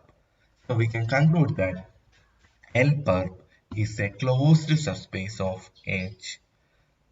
And next what we want to prove is it's a vector space. It's a closed subspace that we want to prove. For the vector space condition, we have already proved so many things going to be the vector space. So first one we want to prove is a L perp with addition is going to be an abelian group. Then it will satisfy the remaining conditions. Okay, either in that fashion or we want to prove that this is a norm space. That is also easy enough. Okay. Now we are moving to theorem 2.2.4. See, I haven't proved that it's a subspace that I am leaving for you to prove this is a subspace. So theorem 2.2.4, for every L closed L subset of H, L plus L perp. This plus means we are using the direct sum. So we are using the direct sum. We have already studied this direct sum. Are you remembering direct sum? Yes, in your linear algebra class only you have studied this. So writing is somewhat difficult in this tool. I'm tracing it. So direct sum. Direct sum means what we are using is H is equal to L union L perp, while L intersection L perp is equal to singleton 0. So that's the condition. Intersection is singleton 0, but when you're taking its union, you will get the entire set. That's the condition for direct sum. So what we want to prove is H can be written as L plus L perp form. So for all x belongs to H and L a closed subspace of H, there exists a y such that x equal to x minus y plus y. Why? Because we have already proved that whenever there exists an x, we can find an orthogonal vector y, orthogonal vector x minus y such that x can be written as x minus y plus y, with x minus y belongs to L perp and y belongs to L. That is y equal to the projection of x over L. That we have already discussed in your proposition 2.2.2. Also, L intersection L perp is equal to 0. When I am writing 0, this exactly means that the set is 0 because L is going to be a set. So therefore, if x is equal to z1 plus y1, with the z1 belongs to L perp and y1 belongs to L, then we can take y1 equal to y and z1 equal to x minus y. That's the only possibility. So you have written your h as L plus L perp. I repeat, what you want to prove is h can be written as L direct sum with L perp. For that, you are taking an x belongs to H. Now this x we have already discussed in your proposition 2.2, right? X can be written as x minus y plus some y. There where this x minus y belongs to L perp and y belongs to L. Or we can say that y is a projection of x on L. So that we have already discussed in your proposition 2.2.2. Now we want to prove that L intersection L perp is 0. So L intersection L perp is 0. If x is equal to z1 plus y, that means that the representation is going to be a unique one. For that we are proving if x is equal to z1 plus y1, with z1 belongs to L perp and y1 belongs to L, then what will happen is y1 should be equal to y and z1 should be equal to x minus y. Hence, L direct sum with L perp should be equal to h. Now you can prove this in another fashion also. You suppose L intersection L plus L perp is going to be not 0. That means you take some z belongs to that quantity. Now you will get if z belongs to that means z belongs to L and z belongs to L perp. Now z inner product of z if you are taking that should be equal to 0. That means inner product of z equal to 0 implies do you want me to write? Suppose you're writing L intersection L perp. Suppose you have got and Z belongs to, okay. Now take some Z belongs to, this belongs to your Z, which implies that, what is the meaning of this? This implies your Z belongs to your L and your Z belongs to this is capital L and Z belongs to L perp belongs to L perp. Now this Z belongs to L perp means now you consider inner product of Z with Z. Inner product of Z with Z. Now inner product of Z with Z is nothing but norm of Z, Z square. Am I right? So norm of Z square.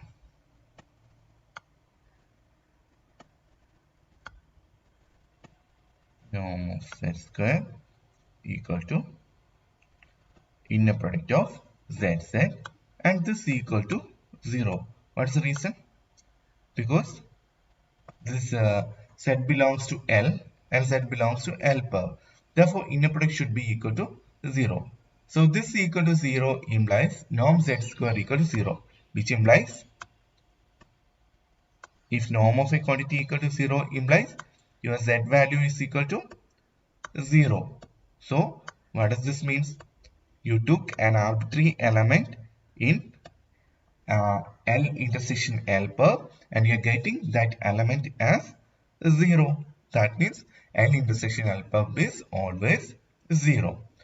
Now this representation Z is 0 means you can write your x is equal to z1 plus y1. We already have the expression x can be written as x minus y plus y, where this x minus y in L perp. So when you're taking your z1 in L perp means it's nothing but your x minus y, and y1 belongs to L means it's nothing but your y. Okay, so we can conclude that H can be written as the direct sum of L and L perp. Now here is the corollary. If L is a closed subspace, then L perp is equal to L itself. That means when you're finding the orthogonal complement of L, we will get L itself. Proof. If X belongs to L, for every Z belongs to L perp, xz is equal to 0. Follows immediately because 1 belongs to L and z belongs to L per, which implies x belongs to set, whatever the space containing set, it's perp. That means L perp perp. Can you follow? X belongs to L perp perp, which implies x you have took from L. So L is contained in L perp perp. What you want to prove? L is equal to L perp perp, that we want to prove. So we have proved one side of the equality. Now conversely, let x belongs to L per perp. You want to prove that this x belongs to L. Now L per perp is closed subspace of H. Now applying theorem 2.2.4. 2.2.4, what was that? Yes, 2.2.4. We can write x equal to y plus z for some y belongs to L and some z belongs to L perp. Now since y belongs to L, then by previous part of the proposition or previous part of the proof, y is contained in L, which is contained in L perp. Thus, z can be written as x minus y and this z belongs to L perp. Now since x and y belongs to L perp, which is closed surface of H, therefore x minus y is also belongs to L perp. So thus we can conclude that z belongs to L perp and z belongs to L perp. That means z belongs to, just before what we have discussed, z belongs to L perp intersection L perp. So you have found it where that z equal to 0. So you can conclude that this z equal to 0. If z equal to 0 means what you will get? Z equal to 0 means z equal to x minus y. So x minus y is equal to 0. That means x equal to y. So what was x and what was y? Which implies y you have taken from L, but x you have took from x you have taken from, see, x belongs to L perp. Now what you got is this x is equal to L. That means when you took an element in L perp, you are reaching an element in your L. That means L perp is contained in L. Okay. So L perp is contained in L. So from this A and B quantities, A means you have already found C, A. Okay. See, this was your A.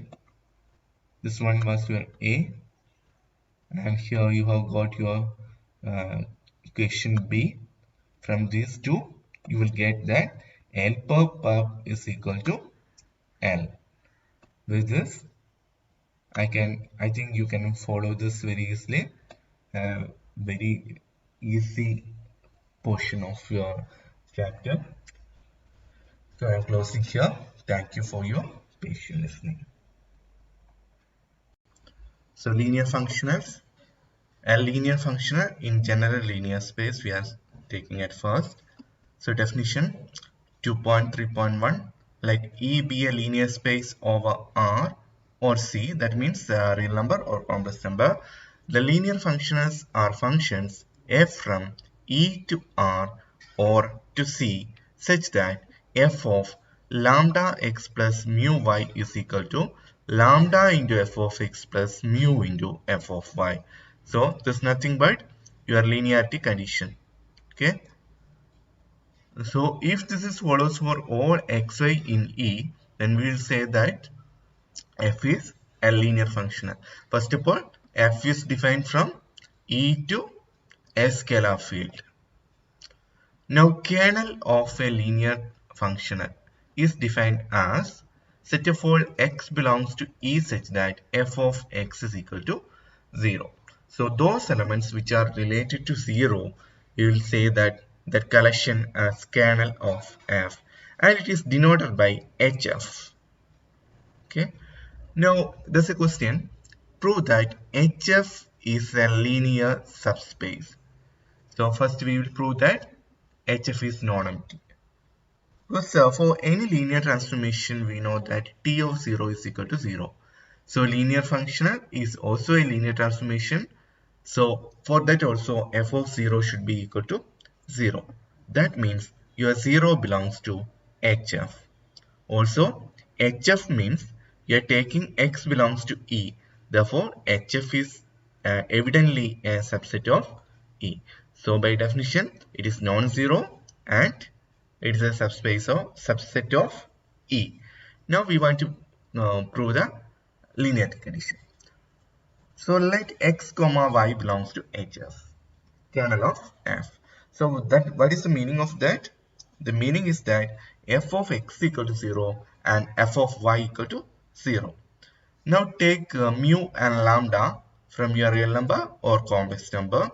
Then find what is f of lambda x plus mu y. Now by definition this is f is linear. So lambda into f is linear in the sense what I am considering is this is going to be a linear transformation, right? So lambda into f of x plus mu into f of y. So we will get f of x is 0, f of y is 0. So we are getting that is 0. That means lambda x plus mu y is belongs to kernel of f, which implies HF is a subspace of E.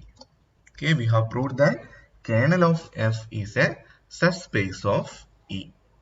Now, the first example for a linear, I think you are clear with this example, means HF is a linear space. First, we proved HF is non-empty. Secondly, we have said that it's a subset of E. And third thing, we have proved the closeness condition, that is xy belongs to HF, then lambda x plus mu y also belongs to HF. Now example 1, consider C0. Remembering what is C0?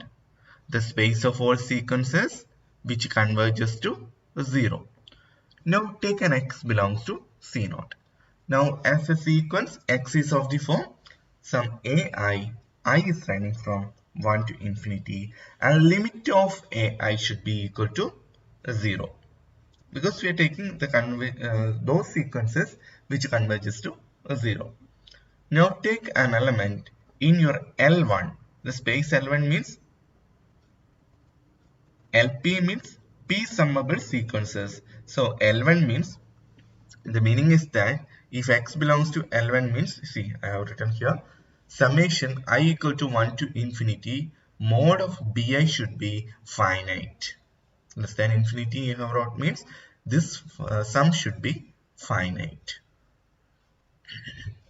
Now using this bi, we can define f of x as f of x is equal to f of ai from 1 to infinity is defined as sigma I equal to 1 to infinity ai bi, where bi belongs to L1. Okay. Now we want to prove that this f of x is a linear functional. So before that, we will prove that this f of x is well defined. Okay. Consider modulus of f of x. So modulus of f of x is equal to modulus of sigma I equal to 1 to infinity ai bi, which is less than or equal to sigma I equal to 1 to infinity modulus of ai bi. Now this can be split up into which is less than or equal to sigma I equal to 1 to infinity mod ai mod bi. Now this is less than infinity. Reason is sigma I equal to 1 to infinity bi, we have already assigned that this is less than infinity. Now for the sequence ai, we assume that a is converges to 0. Therefore it should be bounded. Okay. So which implies f of x is well defined. So we have first proved that with this definition your f of x is well defined. That means you define f of x as a sequence or the series. Now we want to show that this is converges or which is finite. That only we have shown here. Now we will prove it is linear. So take an x and y. X is a sequence, y is a sequence. Now consider f of kx plus, I've written kx plus y because you can take it as not kx, it is lambda x plus, so you should correct it, lambda x plus some mu y. Okay, so lambda x plus mu y you take. Now what is f of lambda x plus mu y? So this is lambda into ai. So this is lambda ai.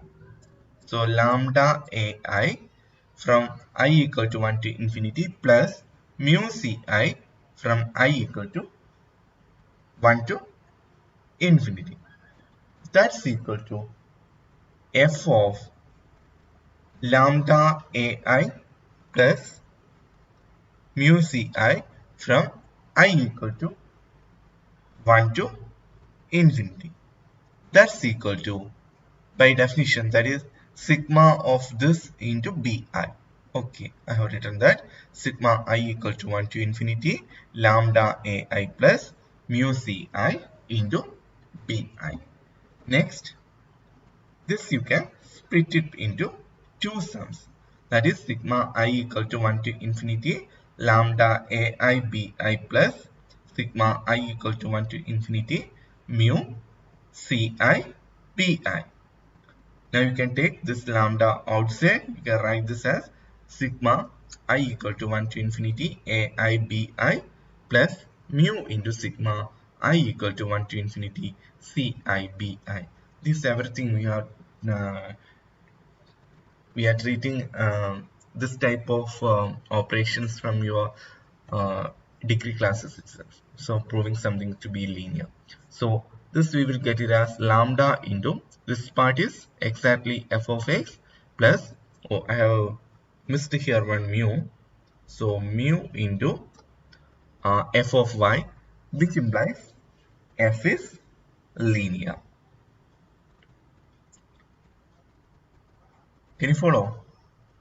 We have took the space as C0.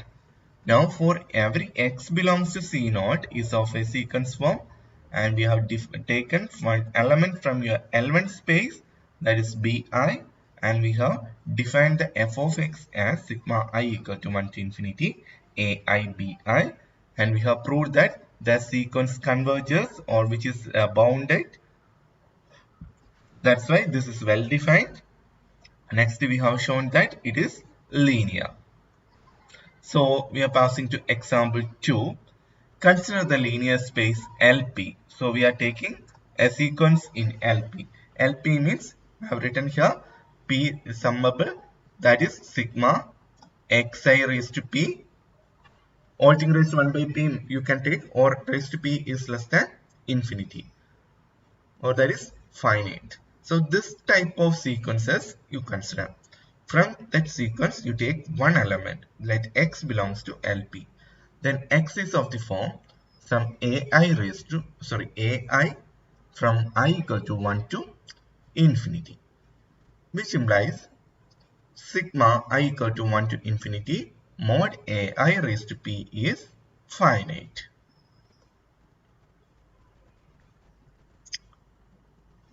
Now let bi, you take that bi from LQ with condition 1 by p plus 1 by q is equal to 1. So we are moving to some inequalities, right? What is that? Yes, Holder's inequality.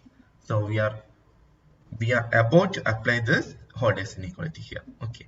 Now define f of x is equal to sigma I equal to 1 to infinity ai bi. So here we have defined our function as f of x equal to sigma I equal to 1 to infinity ai bi, where ai is a sequence in LP and this is in LP and this is in LQ.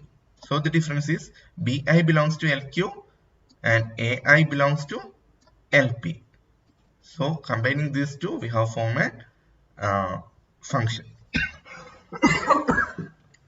I'm sorry.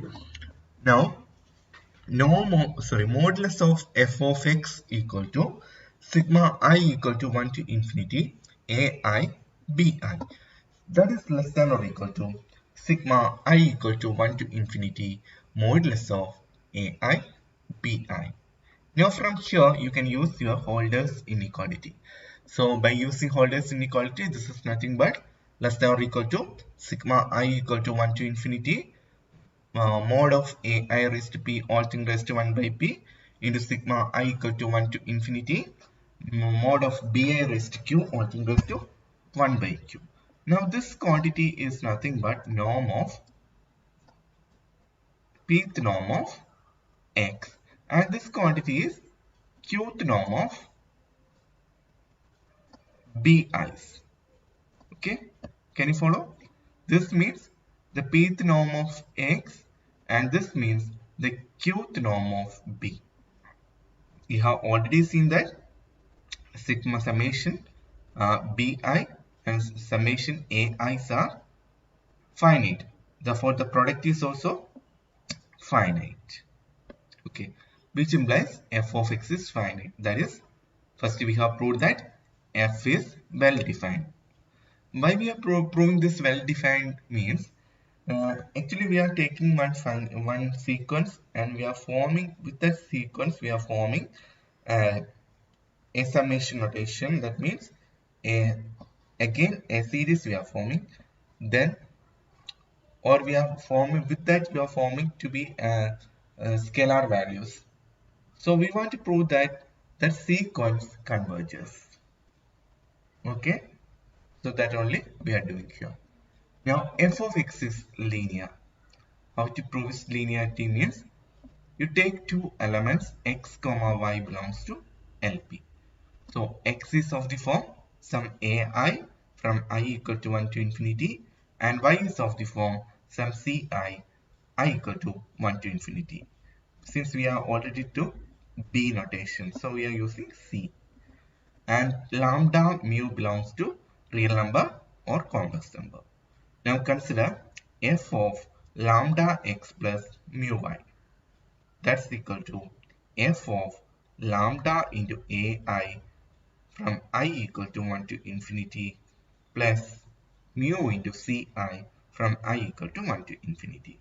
That's equal to f of lambda ai plus mu ci from I equal to 1 to infinity. By definition, this is summation I equal to 1 to infinity lambda ai into bi plus summation I equal to 1 to infinity mu ci into bi. Now taking this constant outside, you will get lambda into sigma I equal to 1 to infinity ai bi plus mu taken outside, so mu into sigma I equal to 1 to infinity ci bi. Now this is nothing but lambda into, this means f of x. Now this means f of y. So this is nothing but lambda into f of x plus mu into f of y, which implies f is linear. So we have proved that this f is linear. Now as a remark, consider in your example 1. So when you have your example 1, see how you define here the function f means by taking a bi in L1, and in your example 2 you have defined your f of x by taking a bi in LQ.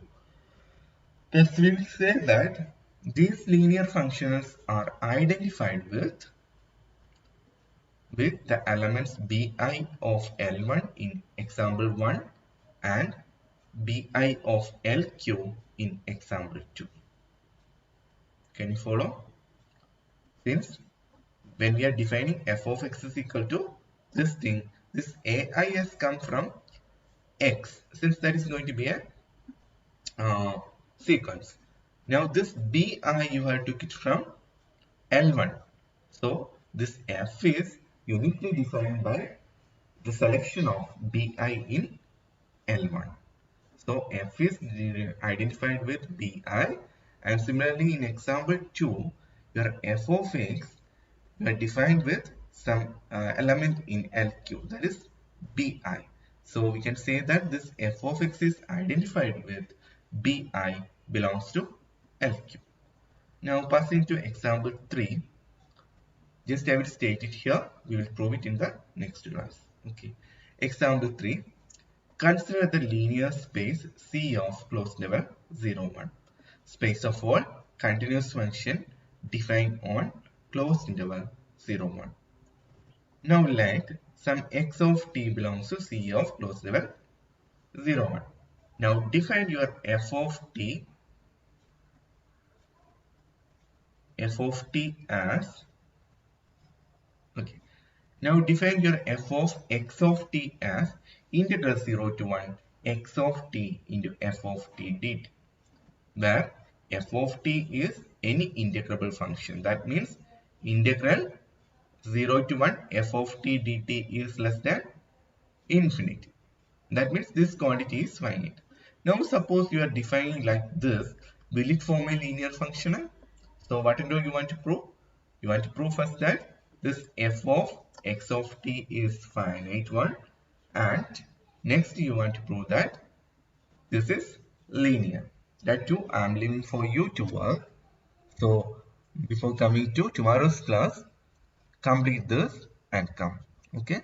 Thank you for your patience. And over C of closed interval 0, 1, and you define your f of x of t as integral 0 to 1 x of t into f of t dt. Now f of t is any integrable function. Okay. Now let us check how we can solve it. I think all of you have done this. So just I am checking this. So here what you want to prove first is f of x is well defined. That means modulus value of f of x is equal to integral 0 to 1 x of t into f of t dt. That is less than or equal to integral 0 to 1 modulus of x of t into f of t dt. That is less than or equal to integral 0 to 1 modulus of x of t into modulus of f of t dt, which is less than or equal to, since x of t is a bounded one, you can take its maximum value. So this value is less than or equal to maximum over t modulus of x of t into integral 0 to 1 modulus of f of t dt. Now this quantity is, we have already taken one f such that f is integrable. So its meaning was integral 0 to 1 modulus of f of t dt is less than infinity, or that is finite. So here you have got maximum of x of t into a finite quantity. That means this again will become a finite quantity. So we have proved that your f is well defined, or that is converges. That integral converges. Now we want to prove f is linear. This is our usual custom. So consider lambda x plus mu y. So that can be written as integral 0 to 1 lambda into x of t plus mu into y of t f of t dt by definition. Now just splitting this, we can easily see that f is going to be linear. So we have proved that f is linear and f is well defined. So it follows that f is a linear function. Now coming back to one more example. As example 4, consider a Hilbert space H and you fix some y belongs to H. Now define the linear functional as, we know that inner product means it will map to a scalar field. So after fixing one quantity, you take the inner product with that. Evidently this will be a scalar one. Now this will form a linear function. First we will prove that modulus of this is finite. That means no modulus of f of x. Why I am not taking norm means this is going to be a scalar one since inner product. So we can use only modulus value. So modulus of f of x is equal to modulus of inner product of xy. That is less than or equal to norm of x into norm of y. Cauchy's inequality, right?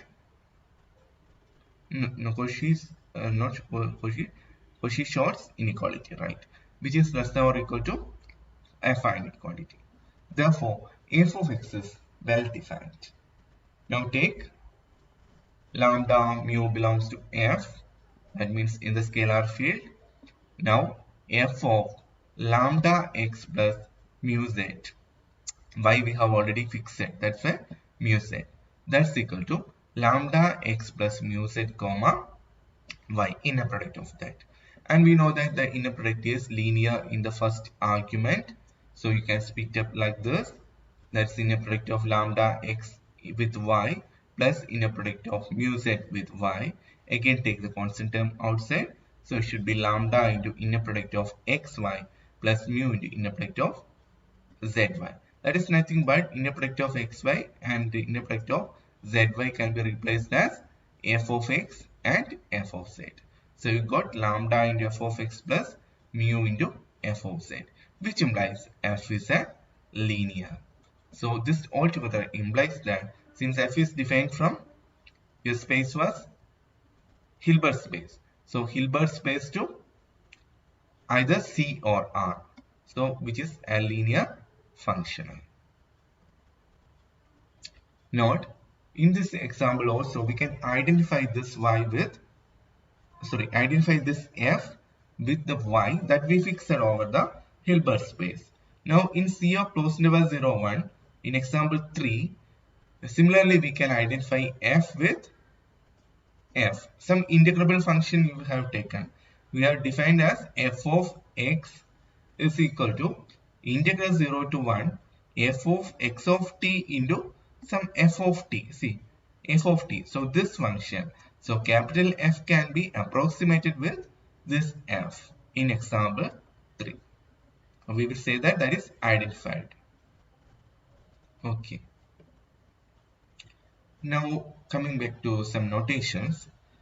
Now we have found some examples of linear spaces.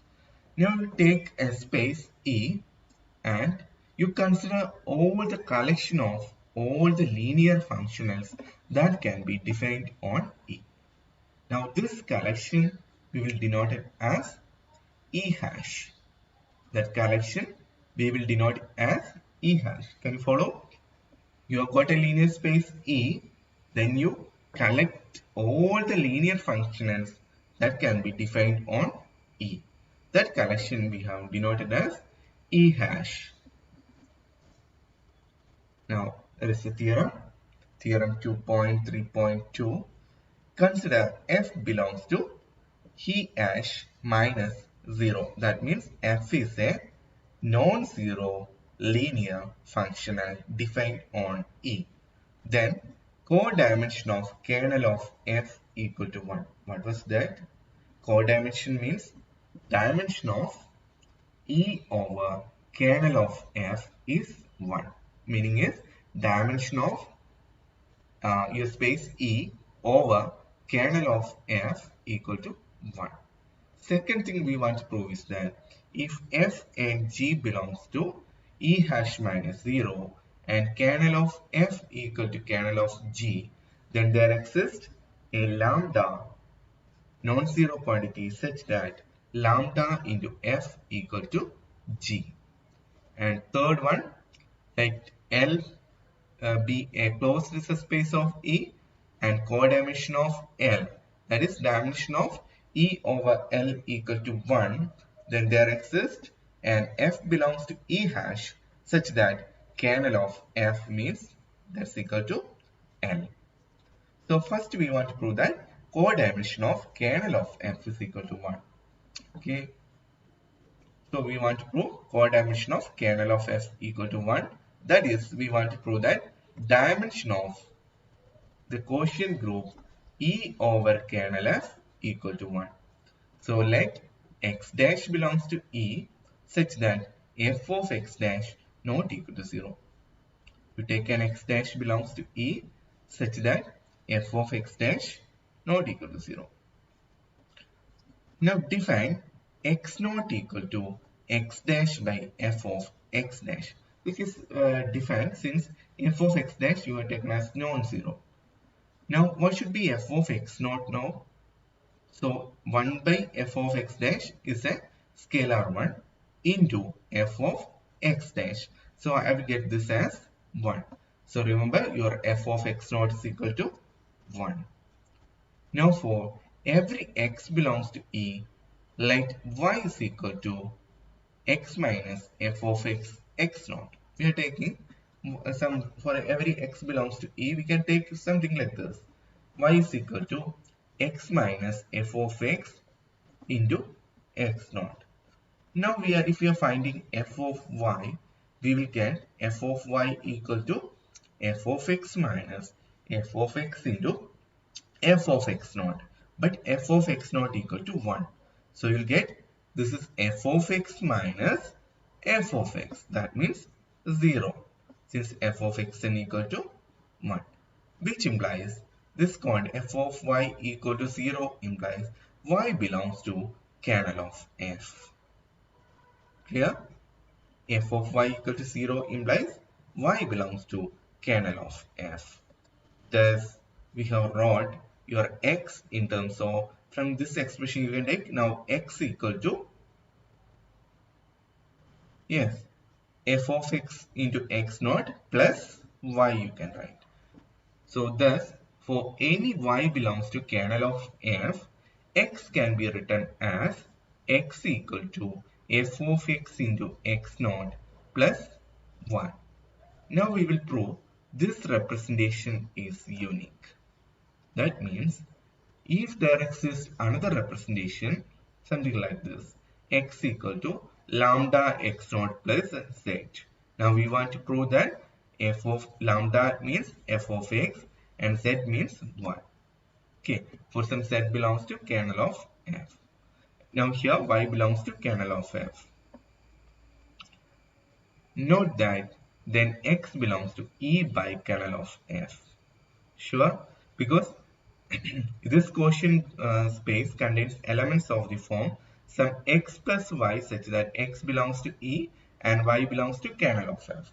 So evidently these elements belongs to quotient space E over kernel of f.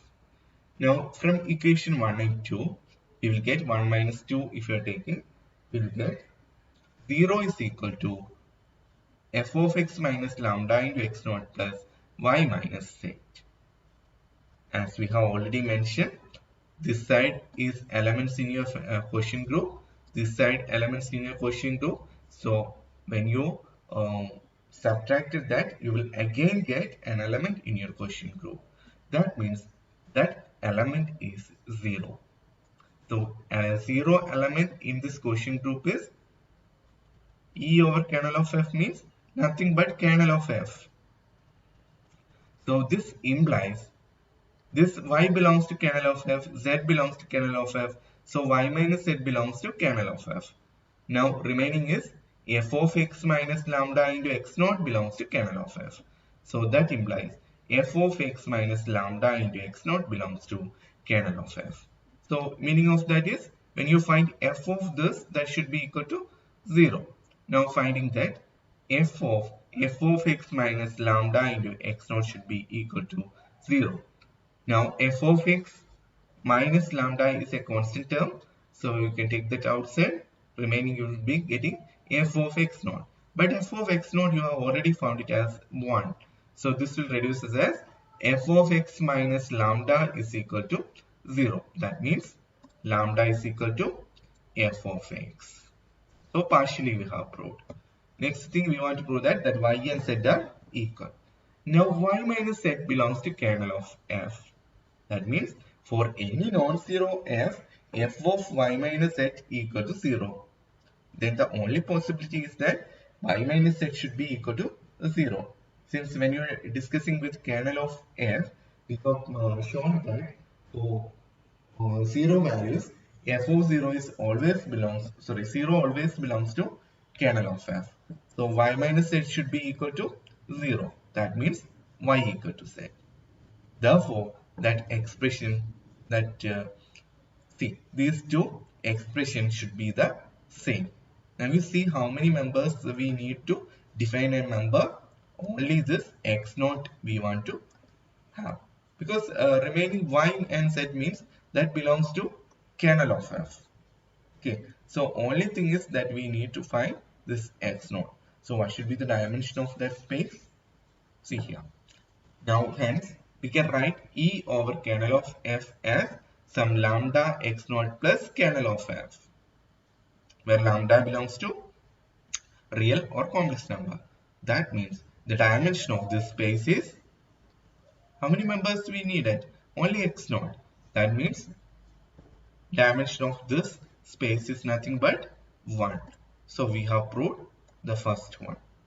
Second, what was we want to supposed to prove was, see, if f and g are non-zero linear functional defined on E and kernel of f equal to kernel of g, then there exists lambda such that g equal to lambda into f.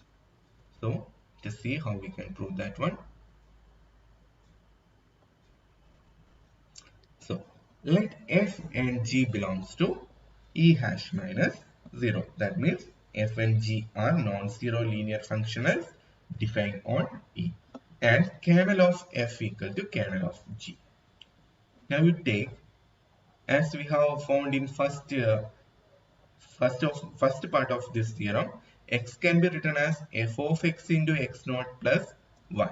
So you take x equal to in that function where x0 belongs to E and y belongs to kernel of f. Now you find what is g of x. Now g of x equal to f of x into g of x0 plus g of y. But kernel of f and kernel of g are same. So this belongs to kernel of f means g of y should be 0. So whatever you are getting is g of x equal to f of x into g of x0 plus 0. That is g of x0 into f of x. See, g of x equal to g of x0 into f of x. If we are substituting g of x0 equal to lambda, we will get the desired result. So since x is arbitrary, we get g equal to lambda into f, where lambda is equal to g of x0. Thus we have proved the second result also. Now going for the third one. What was third? Let L be a closed subspace of E and codimension of L equal to 1.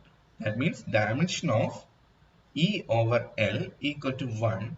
Then there exists an f belongs to E hash. That means there exists a linear functional on E such that kernel of that linear functional is equal to L. Okay. Let us see how it can be proved. Yeah. So suppose that L is a closed subspace of E and codimension of L equal to 1. That means dimension of E over L equal to 1. That means E over L can be written as some lambda x0, where x0 is equal to x0 plus L. Now as we have seen in first part of this, for any x belongs to E, there is a unique representation x equal to lambda x0 plus y for y belongs to L. Right? Instead of kernel, you can go for L. So this can be written as lambda x0 plus 1. Now define f of x. F of x is equal to lambda. We are defining f of x equal to lambda, this constant. Then by 2, y belongs to kernel of f. Y belongs to kernel of f. Therefore, f of L is equal to 0.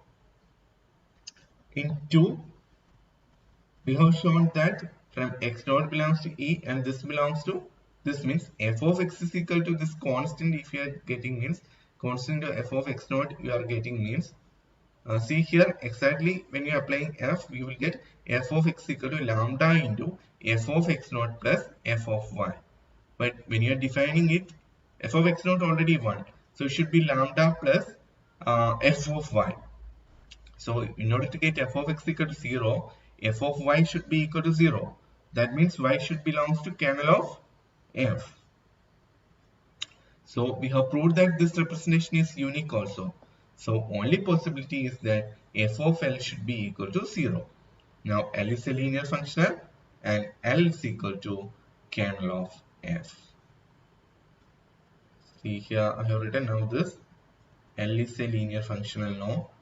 Now f is a linear functional, only we want to put f is a linear functional, therefore L should be equal to kernel of f. Now f is a linear, we have shown here xy belongs to E. We write x equal to lambda 1 x naught plus y1 and y equal to lambda 2 x naught plus y2. y1 y2 belongs to kernel of f. Now f of x, by definition it is lambda 1 and f of y is lambda 2. Now consider f of lambda x plus mu y.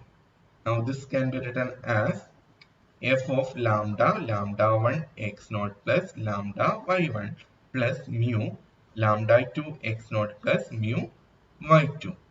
Now simple calculation, it will result f of this plus f of this. Now f of this means you will get this quantity, that is lambda into lambda 1 plus lambda 2 mu. Now this quantity, it will be reduces to 0, since if y1 y2 belongs to kernel of f, lambda y1 plus mu lambda y2 also belongs to kernel of f. Reason is kernel of f is a space that we have proved. So this will quantity reduces as lambda y1 plus lambda 2 mu. Now lambda into lambda 1 is nothing but f of x and lambda 2 is f of y. So we have proved that f of lambda x plus mu y is equal to lambda into f of x plus mu into f of y, which implies f is a linear functional. Okay, hence the theorem. So I'm closing today's session. Thank you for your patience. In this session, we will discuss what is the norm of a function, and we will see bounded functional, what is bounded functional, what is continuous functional, and how to define the norm of a bounded functional, and what are the equivalence conditions for or the alternate definition of norm of a bounded functional. So first definition, bounded functional. Let x be a normed space, bounded functional, x be a normed space, we call f belongs to x hash. What was that?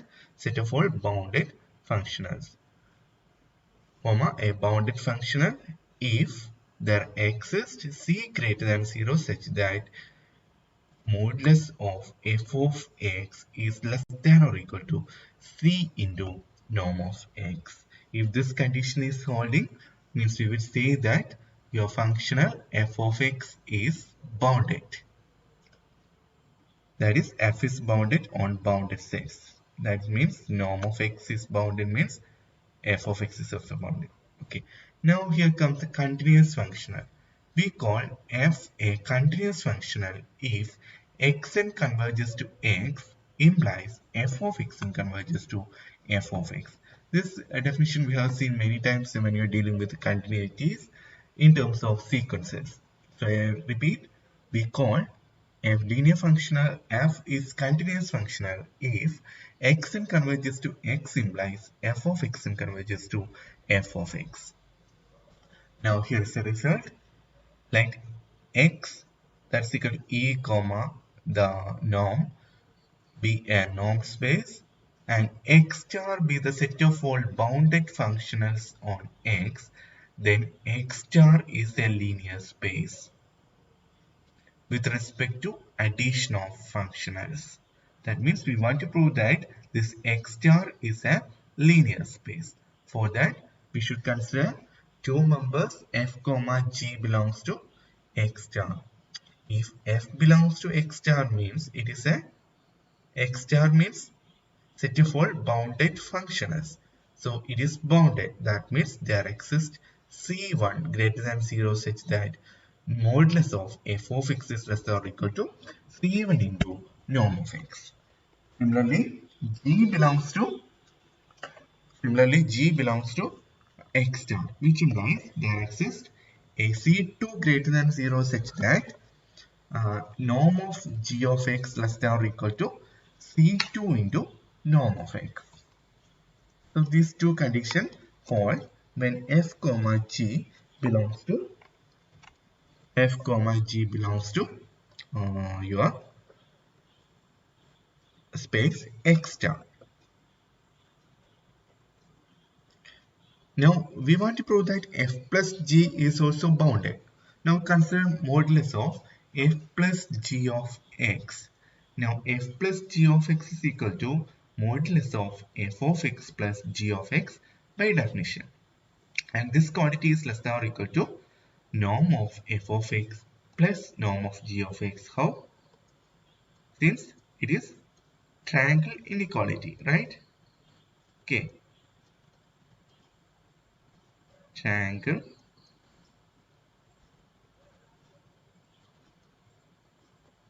inequality. Okay,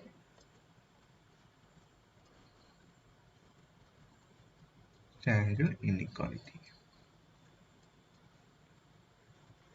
And that is less than or equal to, this value is less than or equal to C1 into norm x, this value is less than or C2 into norm x. So this entire quantity is equal to C1 plus C2 into norm x. C1 belongs to field and C2 belongs to field. C1 plus C2 also belongs to this field. So you will get f plus g is bounded, implies f plus g belongs to x star. Which similarly we can have some alpha belongs to your field, then alpha into alpha f of x, modulus of that is equal to modulus of alpha into f of x, that's equal to mod alpha into mod of f of x, that's again less than or equal to mod of f of x is less than or equal to c1 into norm of x. Again you will have mod alpha into c1, take that as a constant k, you can have k into norm of x, which implies alpha f belongs to x star. So from these two conditions, we can easily follow that x star is a linear space. Now here comes the definition. A norm on x star is defined as norm of f star equal to supremum x not equal to 0 modulus of f of x by norm of x. Or this can also be written as supremum of norm x equal to 1 modulus of f of x. Okay, it is the modulus value, modulus of f of x. So this is our definition for a norm. This is also called operator norm. It is not specified in your textbook, but you remember that this is called operator norm. Okay, this is called operator norm. If you are checking in any other textbook of functional analysis, you may find this as an operator norm. So don't say that you won't know what is an operator norm. Okay, so this norm is called operator norm.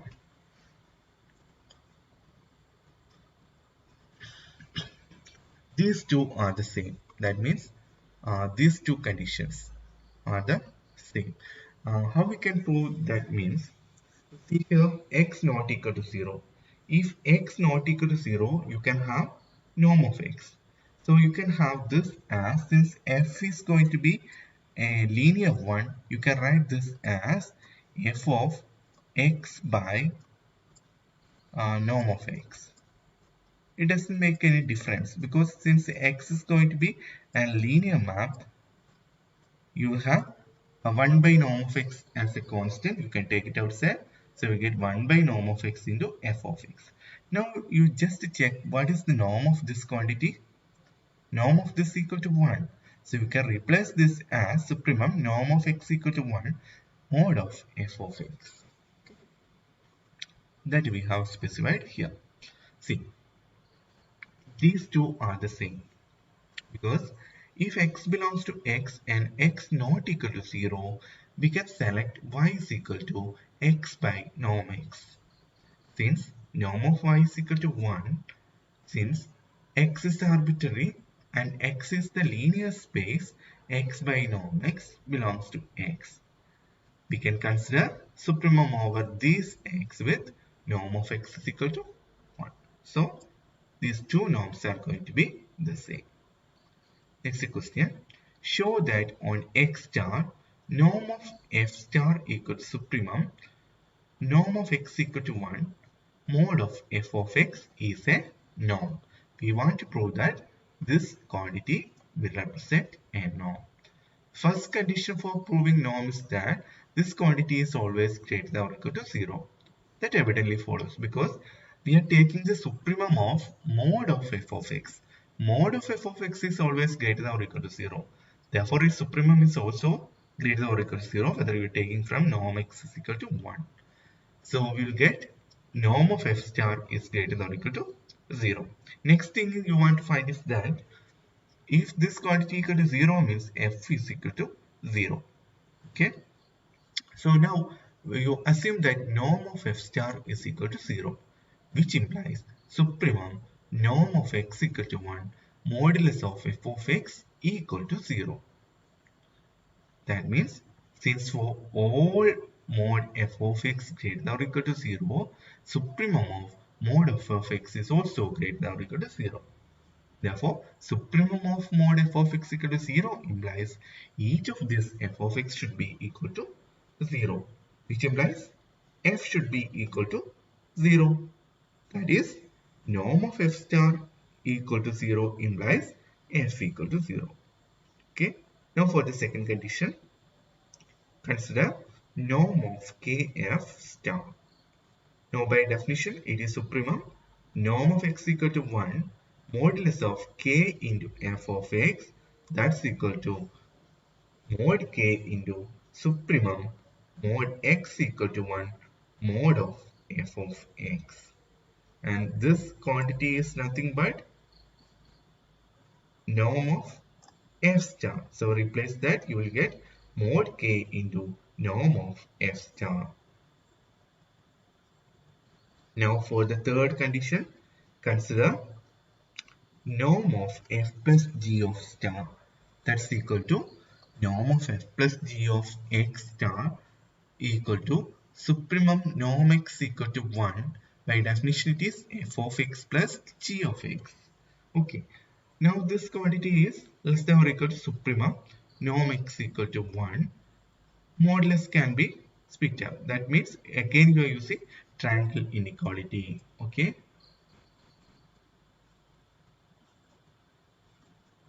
triangle inequality.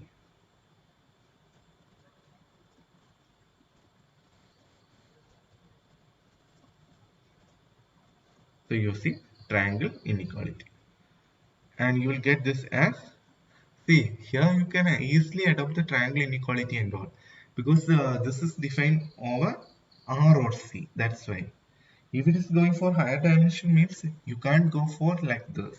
In that case we should go for some other formula. So this is equal to supremum of norm x is equal to 1 modulus of f of x plus supremum norm x is equal to 1 modulus of g of x. Now this means norm of f star plus this is norm of g star. So you have proved the triangular inequality. So triangle inequality is over. That means the norm star is a norm on x star. Now we will denote this x star as norm f itself. Okay, no need of specifying norm f star. We will avoid this star and we will represent only with norm of f. Here comes the proposition. Proposition 2.3.3.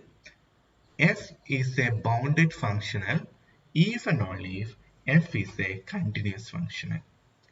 So very simple result, but we can use it in many cases. F is a bounded functional even only if f is a continuous functional. So we want to prove in both ways. First, you assume that f is a bounded linear functional. So we want to assume that we want to prove it is continuous. Okay. So f is a bounded linear function, which implies there exists c greater than 0 such that modulus of f of x is less than or equal to c into norm of x by definition. Okay.